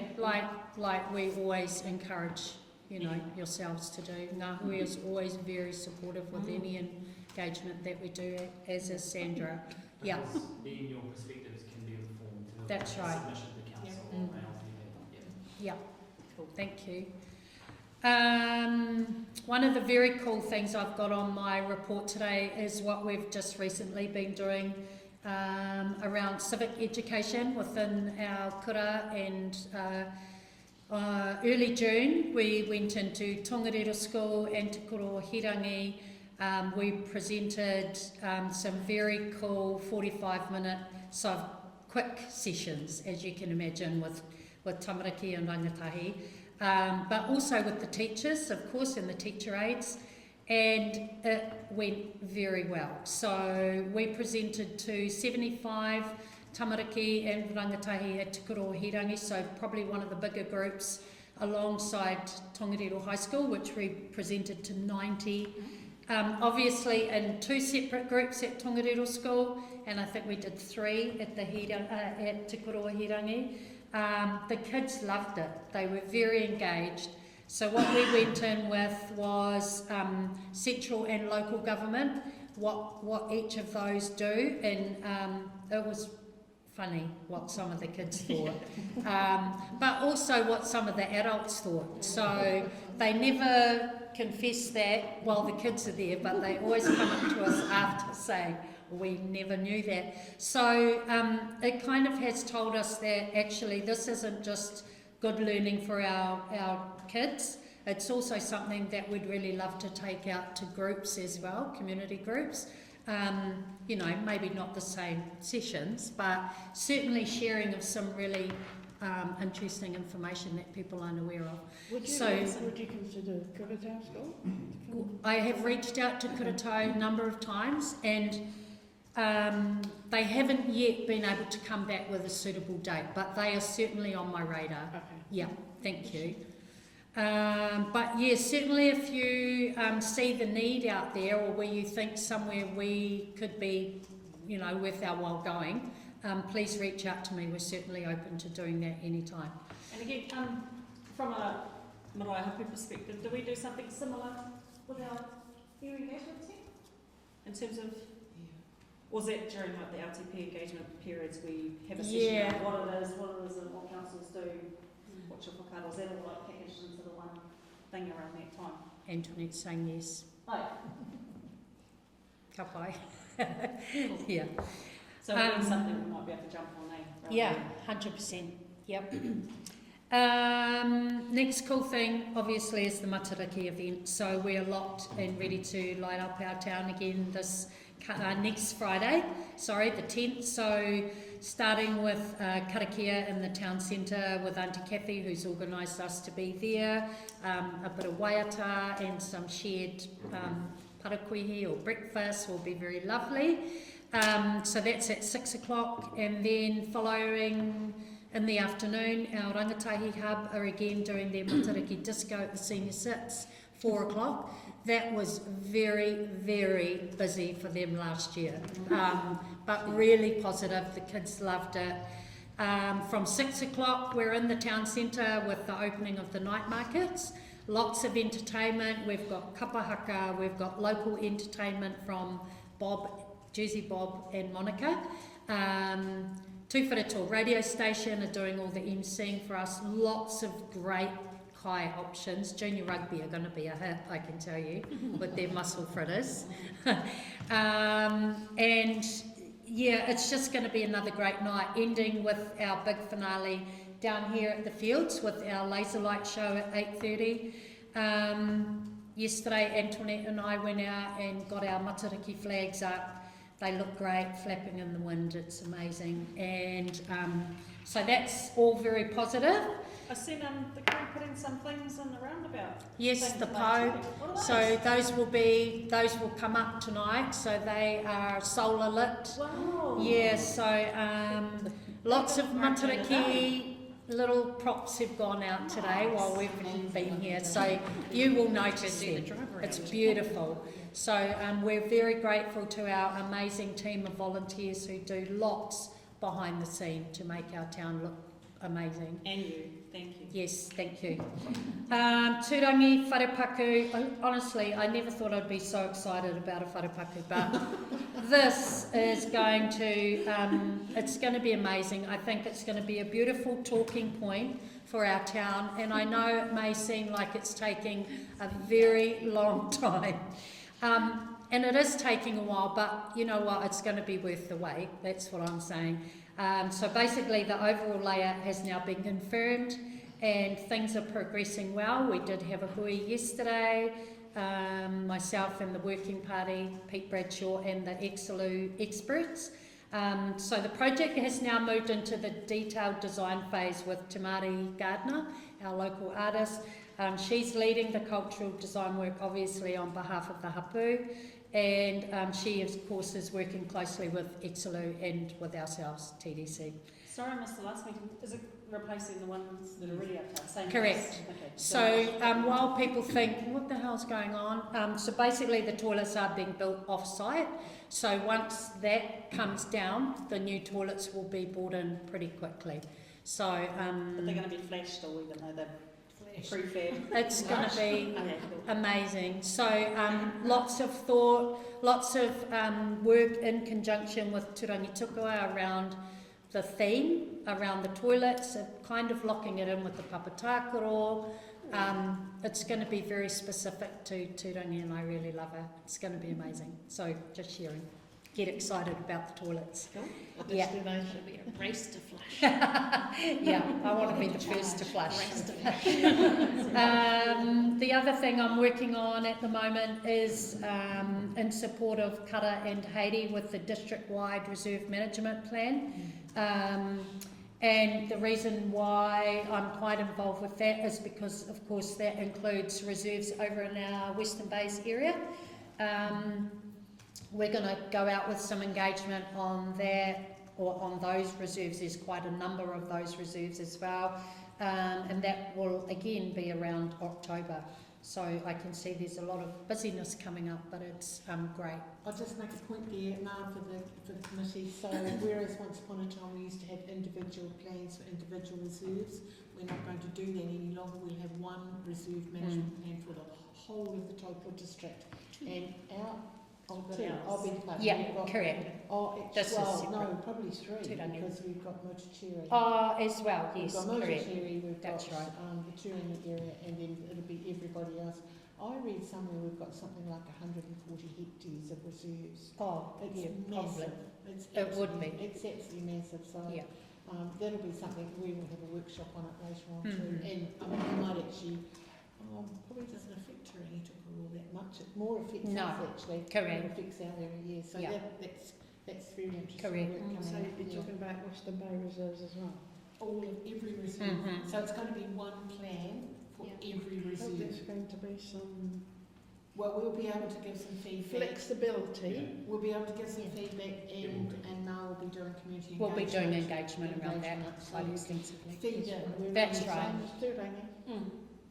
Big go. Yeah, you can feed in. There might be some like common themes, but There will be. chapters, Yeah. can I assume, for like unique? I don't know the specifics. We don't Yeah, we don't know yet either, but Is it Cara working on that? yeah, She's very. Kara's very, She's very as we good. know, She's very yeah, good, yeah. she does a great job with that. And she comes to the engagements. Yes, correct. Yes, Yeah. she does. A policy person that Yeah. comes to engagements. She does, she's wonderful. So- Can I just quickly ask, is there anywhere else within the Turangi-Tongariro ward Yeah. that is similar to here in Turangi, whereby we manage reserves on behalf of mana whenua? No, I don't think so, no, no. it's not. Yeah, no. No. We had a crossover, we had some crossovers with DOC, where we were doing some work on DOC, but that I imagine will be resolved in this plan. Yeah, so, yeah. But it's something to look forward to. Mm. Yep. It's a piece of work that I Take us away from amalgamation, which will be nice. Yep. have. Cup pie. Thank you. Go on, Mark. And sorry, the only other two things I have left is that myself and a number of other staff members will be supporting Ngā Huia on Monday at Tukanu with the Te Papamārearea Councillor Connect Forum. Looking forward to that. Some yummy kai as well. Oh, sausages, ham, Um, I'm sorting it out. yeah, she's all over it. Everybody's welcome. It's Yeah, not- absolutely. It's not a closed That's shop. right. Everyone's welcome. Correct. Yeah. And the last thing on my list is the Turangi Men Shed. They are flying ahead in leaps and bounds. I just shared earlier that every other day someone comes in, wants to see me, and it's one of the men just wanting to share. They've been there and they've put the coffee out, or they've done, like, they're just so super excited. And I do need them to know you don't have to come and tell me everything, but they want to because they're just so excited, and it's amazing. So they're now at the point where they're just finishing a few of the internal tidy up jobs, electrical rewiring for some part of it, because they do now have partial power there, which is great. Setting up their staff room, finishing off the toilets, but getting very close to rolling up the doors and being ready for business. Word, of course, has got out about the men's shed, people wanting to join, which is fantastic. I just see it's going to be the most amazing space apart from the wharepaku in town. But it's really great. And the last thing I wanted to share was, I'm not sure, some of you may have seen that Amy from the Co-Governance Committee did a video yesterday for today's hui. And if anyone on this committee felt like they might want to share a video for the next Turangi-Tongariro Rep Group hui, you would be most welcome. I would love to come along and encourage you. But it's just a really nice little step up from, and people get to know who's on the committee and who you are, and I encourage it. I think it's a really, really great thing to do. And that is all for me. Thank you. Before we go, I just wanted to, I know it's the winter time, how are the community gardens coming along? Are they still, I is do, there's nothing to be had believe it or this time not, of the year, and but- I haven't had it on my report, but I do call in there every other day, to be honest, because I drive past Right. on my way to Mahi. Yeah. It's David, I'm not sure, some of you may know David from Turangi Rotary. He was a commercial grower. He's a natural green finger. He pretty much looks after those gardens because it's what he loves, but also the team in the chief's office at Te Kapua Whakapipi, they do a lot of mahi in those gardens as well now. So it means I've been able to step back a little bit and they've just pretty much, which is what we're always That's the encouraging, whole idea right? of it. You get it Community-led going and- stuff, and I'm not having to be there all the time. And it'll be a lot like that with the men's shed, I'm guessing. I don't need to be there now, even though they made me be the secretary. But that's okay, because where I can support, I like to, but I don't need to be there all the time. The gardens, anybody is welcome to call in there, please, and have a look, because he's now got the winter crop in. It's amazing. It's still a great space. Yeah. Thank you so much. Right. Anybody got any questions for Mark? Yes, the men's shed. Yes, the men's shed. Are they looking for jobs to do? How do they? They will be. So they've got a meeting on Monday. Actually, now that they're almost ready, it's just about how do you now want to run this? How many days a week do you want to be open? How do you want to advertise yourselves? They're looking to now do a website. Some lady said she'll do it for them. You know, set them up, Facebook page, put their hands up for we're open for jobs. Yeah, it's going to be great. Thank you. Thank you so much. Thank you very much. I would like to move that the Tongariro representative group receives the information contained in the Tongariro Community Engagement and Hot Topics report. I have moved it. Is a second for that? Thank you. Can we add just an acknowledgement and thank you? Oh, In particular to both these women at the back. I know Antoinette does a lot of behind the scenes stuff too. And we thank Ma Ishwood and Antoinette Carrier very much for the huge amount of time, effort and energy to go on that. that they commit to our community and our people. Thank you very much, girls. It is actually appreciated. Yeah, people so certainly do. All those in favour, please say aye. Against, carried. Thank you very much. Members' reports. Would you like to start, Margaret? Members' reports.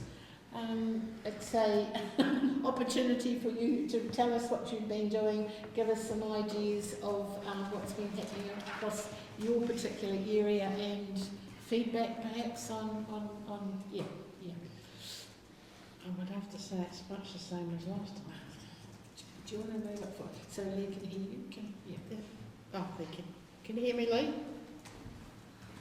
Is he still there? I can, yep. I was just going to say that my feedback will be much the same as last time. Nobody's been to talk to me about the matters that I talked about last time, so... Nothing in particular?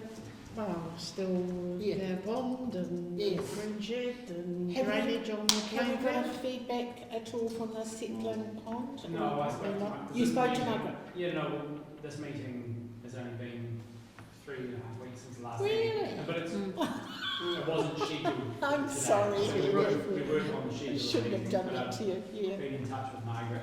Okay. I did kind of think that I might have an email from somebody by now, but... I guess we've got a lot going on in the organisation at the moment. Yeah. So, Put it this way, we know it's happening, we know it's going on, it's all been approved, the budget is there, and I could probably say this publicly, there's the impossible, there's miracles, and then there's council, all right? Yeah, and I guess it doesn't, you don't have to wait for meetings either. Like, the purpose of this meeting is not just to No. feedback loops one way like this. They can I thought have you it might outside. Yeah, be it's able underway, to it's underway. Paul, get have you me got anything? replies. Oh, sorry. Thanks, Margaret. Paul, have you got anything you'd like to bring up? Yeah, I feel a bit flustered because I'm bloody had it all noted down. Sorry, excuse my language. Sorry. Oh, that's all right. Delete that. We'll talk amongst ourselves so we can organise. Just going to be taking some notes here. I think I did mention at the last meeting that I was really keen for us to have a bit of a, or for me to have a bit of a strategic focus around, some aspirations and purpose for this representative group for the next 3 years. But given the distractions that are happening at the moment, I'm happy just to kind of chill until we. I think that I was actually talking to Sandra about this earlier. I think it would be still a helpful process to go through. Cool. So that everyone's really clear on the purpose and what this group is here to do and what it's not to do. Cool. So we'll work singing the same song. So Hadley and I have had a conversation about that, and because it was going to mean that our next meeting wasn't going to be for 3 months, we've decided that we will have a workshop on August the 5th, which would have been our normal meeting date. So we'll have it in the afternoon, the same day as what the co-governance meet, same time, and we'll just have a workshop. So it won't be recorded, it will be for us, and Hadley will come along and we'll talk about some of those sorts of things, and Hadley can share things with us as well Yeah, to well, we can give us a bit of direction. Yeah, I guess it was just reflecting too on understanding the purpose of what this group is here to do. Yep. And what the terms of references for this group. Yep. So that everyone's on the same page around what it's here to do and what it's not here to do. Yeah. And then you as a group can work to that, and we as staff know what you're seeking. So there's clarity for everyone around that. Cool. Yeah. I was just going to say, can I add then that we have, as chairs, somebody that got together and formed our little chairs group. We'd never met before, most of us, so that's a real bonus. We've got half Tippy on board too. Nice. That's fantastic, exactly, yeah. So I think Cool. that would be helpful, yeah. Great. Go on, have you got other things? Yep, you'd I do, like to talk sorry. about? No, not sorry. Yeah, because I'm just going to be honest, I was a little bit disappointed when I saw that this representative group and Mangakino had lost their delegation. So if that's an opportunity for us to have that korero at that point too, I was pretty keen to understand what the process is to potentially review that, but as I say, acknowledge that there's some bigger fish to fry at the moment that council needs to focus on, but keen to car park that for now.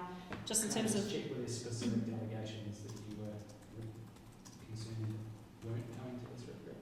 No. In particular? Sorry? Was there any delegations in particular that you were concerned about? All of them that went to council that used to sit with this group. There wasn't, I'm just trying to think, there wasn't many that came to the red group. There might have been a small number of roading and trees. Yes. Yeah. So that was the only change. And Yeah, what the other delegations are in Yeah. place in terms of advocating to council and those things. Yeah, we'll check, but I think it was only a small change in terms of the delegations last parliament was great. Oh, for some reason I thought they had similar delegations to the co-governance committee in the context of the wider No. Tongariro ward. No, they didn't, no. When it came down to it, no. Okay, but it'd be cool to Well, and mobilise of it. course, okay, so I can understand where you're coming from there, because if it had been similar to the community board, but then when it changed over into rep groups and co-governance, that was when those delegations actually changed. So then they changed then, and then they changed again in this triennium. So they've had 3 changes in 3 trienniums. So yeah, that's But what's there's quite happened. a difference in the delegations to the co-governance committee to what there is for the red groups. But the co-governance committee was similar to the community board. Yes. That's the difference. Yeah. And so it changed at that point, yeah. And I think that's something when we're talking about going forward on representation, and Cornelia, this is something I felt quite strongly about, was that we're going into these wider areas that the delegations for our communities are very important. Very important. Agree. Yeah. It'd be cool to see the comparison of like what the co-governance committee, what delegations they have, and what this committee used to have before they went back to council. Well, I guess it might be helpful to look at on that day. Yeah. No, Cool. we can do Awesome. So just to declare, I haven't been proactive in terms of going out and engaging with our marae, and just wanting to, sit for a minute to see what's happening with Head Start and what our scope is in regards to the terms of reference and what our collective vision is for coming up with an action plan or community plan or whatever that might be. But in terms of my other voluntary community hacks, we've got our Turangi-Tongariro holiday program coming up the week of the 13th of July. Sadly, but also, a positive, is that our placements continue to, you know, be filled within, I think it's probably less than a couple of hours now from when we release our registration details. So it does really just highlight the over How many miss demand. out? How many miss out? Do you think? As I would many say as you've got? heaps. Like we do compile a waiting list, but once people realise that the It's you know, open, the it's space, long. you know, so that's 70. Our aspiration is to open up another venue, like have one running out of here and one at one of the schools. It's just the resources required, you know, health and safety requirements. But just want to note here that is an aspiration if we can get the resource to be able to support it, and just acknowledge the support we do get from council, whereby we get to use the old service centre as a bit of a home for the moment. Not, I guess, forgetting our bigger vision of having a permanent home for our rangatahi though, by way of a youth centre, so that's why a reason I keep kind of prodding at the Turangi recreational centre, as there was to be a component within that facility for our young people. We're also running a leadership wānanga these holidays for our older kids, and we were hoping to launch our Work Ready program this matariki. Again, that's a little bit subject to some funding, big funding applications that we are sitting on with the likes of Beatrice at the moment. But again, if things weren't the way they were at the moment, I would have been quite keen to push or encourage council to reconsider a bit to MSD for Mayor's Task Force for Jobs for Turangi again. I know that's something that council elected not to look into this financial year, was it? The Mayor's Task Force for Jobs. So like a Work Ready program. A lot of our, dare I say it, rangatahi, I guess they're just struggling with those basic work ready skills to put themselves into, you know, their best selves forward into the workforce. So yeah, the Rangatahi Hub, through Gina, she's awesome. She led the last Mayor's Task Force for Jobs Rangatahi and Mahi program out as an individual, but had identified that there was a number of ongoing needs within our town. So that's something that we're going to try and pick up. But like I say, I hope that one day council might be in a position to be able to bid for that puti again. And last time I did miss the opportunity to say I would be keen for updates on the Tūwhare Māori Trust Board and TDC JMA as well. Please. Well, nothing to report. It's basically What are the the bottom line at timeframes? this point, no. We're outside the statutory timeframes. Yep. Yeah. But we're still looking to progress it though, eh? Nothing's progressing at the moment. No, Is it on hold because of everything. Pretty It's much everything, everything. except the have tos, Yeah. but then Yeah, Right. long-term plan. yeah, that thing. Yeah, that's it. My brain's kind Oh. of blue. But But those are really the only things going through. at the moment? Yeah. Yeah, I mean, we were meant to have done early engagement on the LTP already, Yeah. like last year, September maybe, but again, it's just, So, yeah. And we had bylaws that we had lined up to look at as well too. They've been put aside. Yeah, it's just plus Would- we're looking to transition to a rates cap as Yes. well, right, at the moment, so that's going to see reductions in levels of service Yeah. as we work from towards a 2 to 4% rates increase. So that's a mix as well. Councillors will be talking about tomorrow at a workshop on the LTP, but that's the direction that we've been given so far, is aiming for 2 to 4% by year one of the LTP, which is next year. yeah. So that's going to see us have to work very hard and in some places reduce levels of service to get to that point. Thank you, Colin. I know. All I You've got a workshop tomorrow Yes, on yes, LTP. yes. All I can say is live that streaming, so that- if you've got YouTube access, you can jump it's pretty much like a tsunami's come through and really changed everything that we had in place. I think that's the best way of describing it, and everything that we thought that we were doing, like you, and we were going towards, it's just really sort of pretty much gone out the window. I mean, So I'm so sorry, really good. The level of service thing, do Yes. we have an opportunity to feed into on. council's Yeah, that'll be decision? part of the whole. Later on in once we September. get the LTP actually Yeah. rolling. Yeah. But you'll, if you jump onto the workshop tomorrow, you'll hear everything he was talking about that.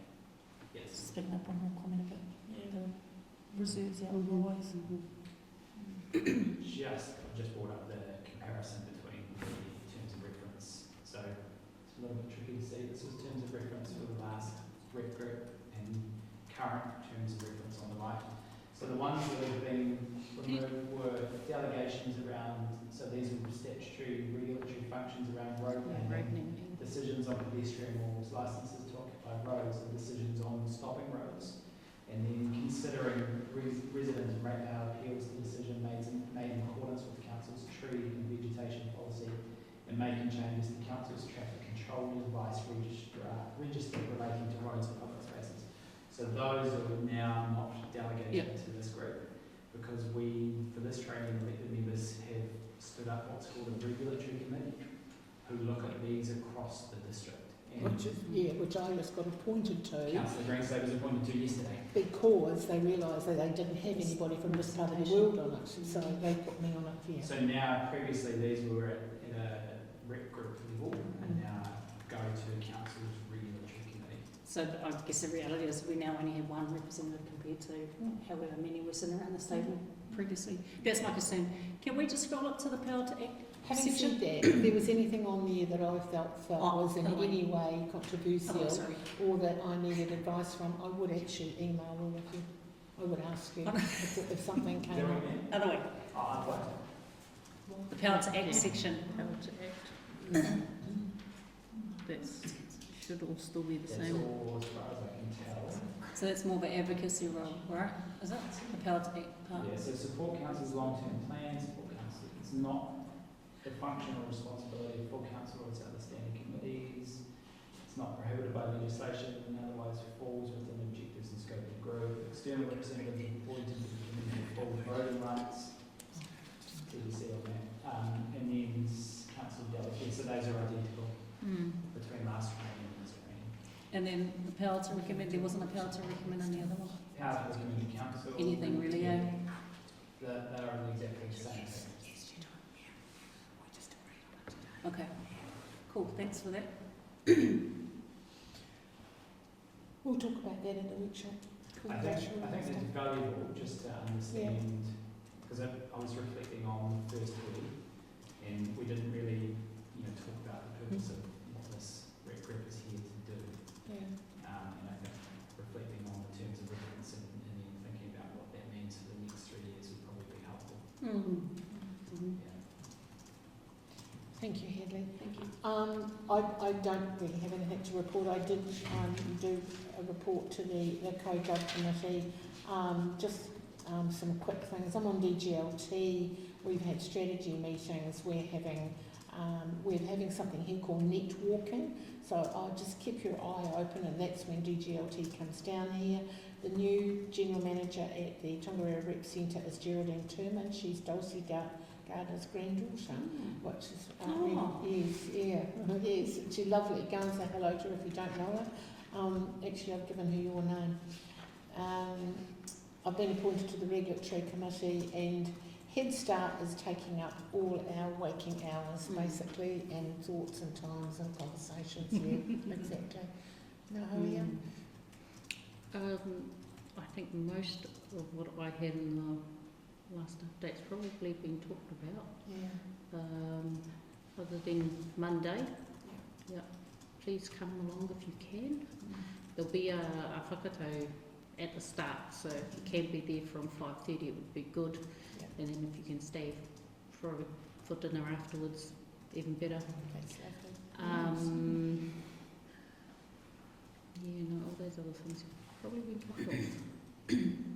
Yeah. But keep in touch. Keep in touch with us. It's a bit of a changing circus really at present, and keep an eye on council. Yeah, well, I think tomorrow's workshop, if you've got time, you don't need to watch it live. It's recorded. Just watch it on fast forward. Keep an eye on things. But it is 10 till 11 tomorrow, which you'll start to get a feeling for where the long-term plan is likely to go. And it's quite a change from where we've been in the past, where you're operating in a race-capped environment, where your revenue is limited. And so you've got a cap on your revenue, you've got a cap on what you can do. No radical decisions on things like swiping the rec centre from the plan. No, I thought we were going to replace it with a ice rink. An ice rink. Well, hey, you can I had a advisory I consultant thought I'd too. pop that into the long-term plan just because I Could have had can. one this morning. Exactly, why Just not? put water on the ground. I mean, I know No. I keep harping on about this facility, but it's more the investment I know. for this end of the lake. I know. It might not be what the track was back then, No. but I would hate to see that putia, that investment lost on Turangi after so many generations had lobbied for it. Well, I would like to think that if we can't perhaps have what the original was, that we have conversations about what we can have and what we do Yeah. need and what I think- I actually contacted Matthew Cooper at Sport Waikato some time ago and said to him, are you up for, contributing to this district? Yes, absolutely, Sandra. So, there's other conversations around if things aren't perhaps what we aspired to or hoped that we would get, we have got something that we can actually go back for, particularly our rangatahi. I mean, that's what we're talking about here. That was one of the conversations though we did have at the co-gov a little while ago, Yeah. which, to be fair, I that was missed that. probably got paused Yeah. because Because of we this. did ask to go back and have a look at a few other things to see how we could progress that mahi. I'm assuming though that has been paused as one of those projects that all hands on deck for Head Start sort of thing, but it will remain as a going concern, I guess. Yeah, Yeah, absolutely. you just hope that it's not one of those things that happens in isolation to the community and Turangi and Tikwa who have lobbied for that investment as well, and that one day we turn up and like, oh, it's gone. That's the last thing that our community wants to see after. I hope we're looking for a variation on the theme is what I would be looking for. Yeah, and I know that Steve Giles was doing some work on that as well too. Right, I think we've done enough. It's 4 o'clock. Everybody. Yeah. The kids hit the stage in 15 minutes. Sorry. Lee, members report. Terribly sorry, dealing with a bit of logistics. Members report, so just reinforcing Margaret, so yeah, we incorporated a couple more chairs from, where were they, Margaret? And I guess the biggest topics that we talked about was just around the lake water levels and the erosion. And then I think Marama's probably given you this feedback, Hadley, but just being a bit more specific with the long-term plan / strategic plan of the areas. So for Motu or Apa, if we all have the same buckets, there's going to be interesting nuances relative to the communities, but just so there's consistency of strategy going towards the council and then directive from the council coming down of what is going to be purposeful to get more traction, was just feedback that I gave to Gillian and Marama in that space. Other than that, I guess, yeah, we'll probably have to set up a meeting post this one and catch up and see what we can do to make our voices being heard, but nothing else from the East Rural. Did you say the 5th of August, Sandra? Yeah. Should we put something in our calendars Yeah, now? yeah, So we and put- Shane's going to do it. Oh, It's choice. going to go back to... Shall we move it forward to 1 o'clock rather than 2? There's too much hanging around. Yeah, it's far too big, yeah. 1 o'clock. And if we're a little bit late because they're busy, Here that's already. fine. Well, it's a workshop, so it's not It's a workshop, no. So actually, we'll make it following the co-governance committee, so they pretty much usually finish about 12, don't they? 10:30, 12, Might thereabout. want to give it like a half an hour Give in you guys a between. break. Yeah, no, Just so no, we no, can, yeah. because we normally have to have a We do bit it. of a cuppa and But that's what I mean, if it's a workshop, we can make it 1:15 if we want to, We'll put it into 1 o'clock, is that okay? Yeah. And if, Yeah. and if it's 1:15, that's okay too. And I guess, has everyone seen the terms of reference? We might Send it have you out. seen the terms of reference for this? Should have done when they applied for the... Hopefully. It's in the Yeah, thing, sure. as isn't long it? as Last it's in the agenda. agenda pack. If you could send both though, again, that'd be cool. Well, they're on our website. Yeah, they're on our. So I'm just. The old one won't be anymore. They've already been circulated. Yeah, I thought they were attached to the first agenda of this. The current one The was. first hui, Yeah, perfect. but so The what old one. the old one Yeah. and the new one, I could put it in the workshop invite, Yeah. or we can circulate a pack or Also. yeah. And then I guess it's just thinking about, in that context, what you want to achieve over the next 3 years of this group, so there's some tangible outcomes. Neat. Would Awesome. it help to have the Turangi tukua one there just as making sure we're not overlapping? And just We won't be keeping it overlapping. there as a... No, we won't be overlapping because that's already. Yeah, but to make work's sure already that we're done. not. Okay, right. Yeah. Well, actually it's quite useful to see what they do. Yeah, that's what I mean. What we do, there's some here. But like the head start, we just need to know. Yeah. Aspirationally, if those distractions weren't there, it'd be great if our other communities had similar And mana. I guess Hey, then just acknowledging that we've got the regulatory committee now, which is managing those regulatory matters across it. Used to be called, it was Fred back in the day. Yeah. And then it became The trees Road committee. Reserve, Roading and Trees Committee. Now it's just the regulatory committee. Thank you, Lee, for that. Thank you for that feedback. That was great. Thank you. Right, can I have a mover, please, to that the Tongariro representative group receives the reports from members. A mover, please. No, hurry up. Seconder, please. Yep. Thank you, Corn. All those in favour, please say aye. Against? Aye. Carried. Thank you very much. Right, now I will bring the meeting to a close and we will say the council karakia. Thank you very much, everybody. Kia wātea, aronga, Inuhia. Oh, sorry, wrong one. Inuhia e tō e ngāiui, kia wātea I runga, kia wātea I raro, aro ki te tika, aro ki te pai, hui e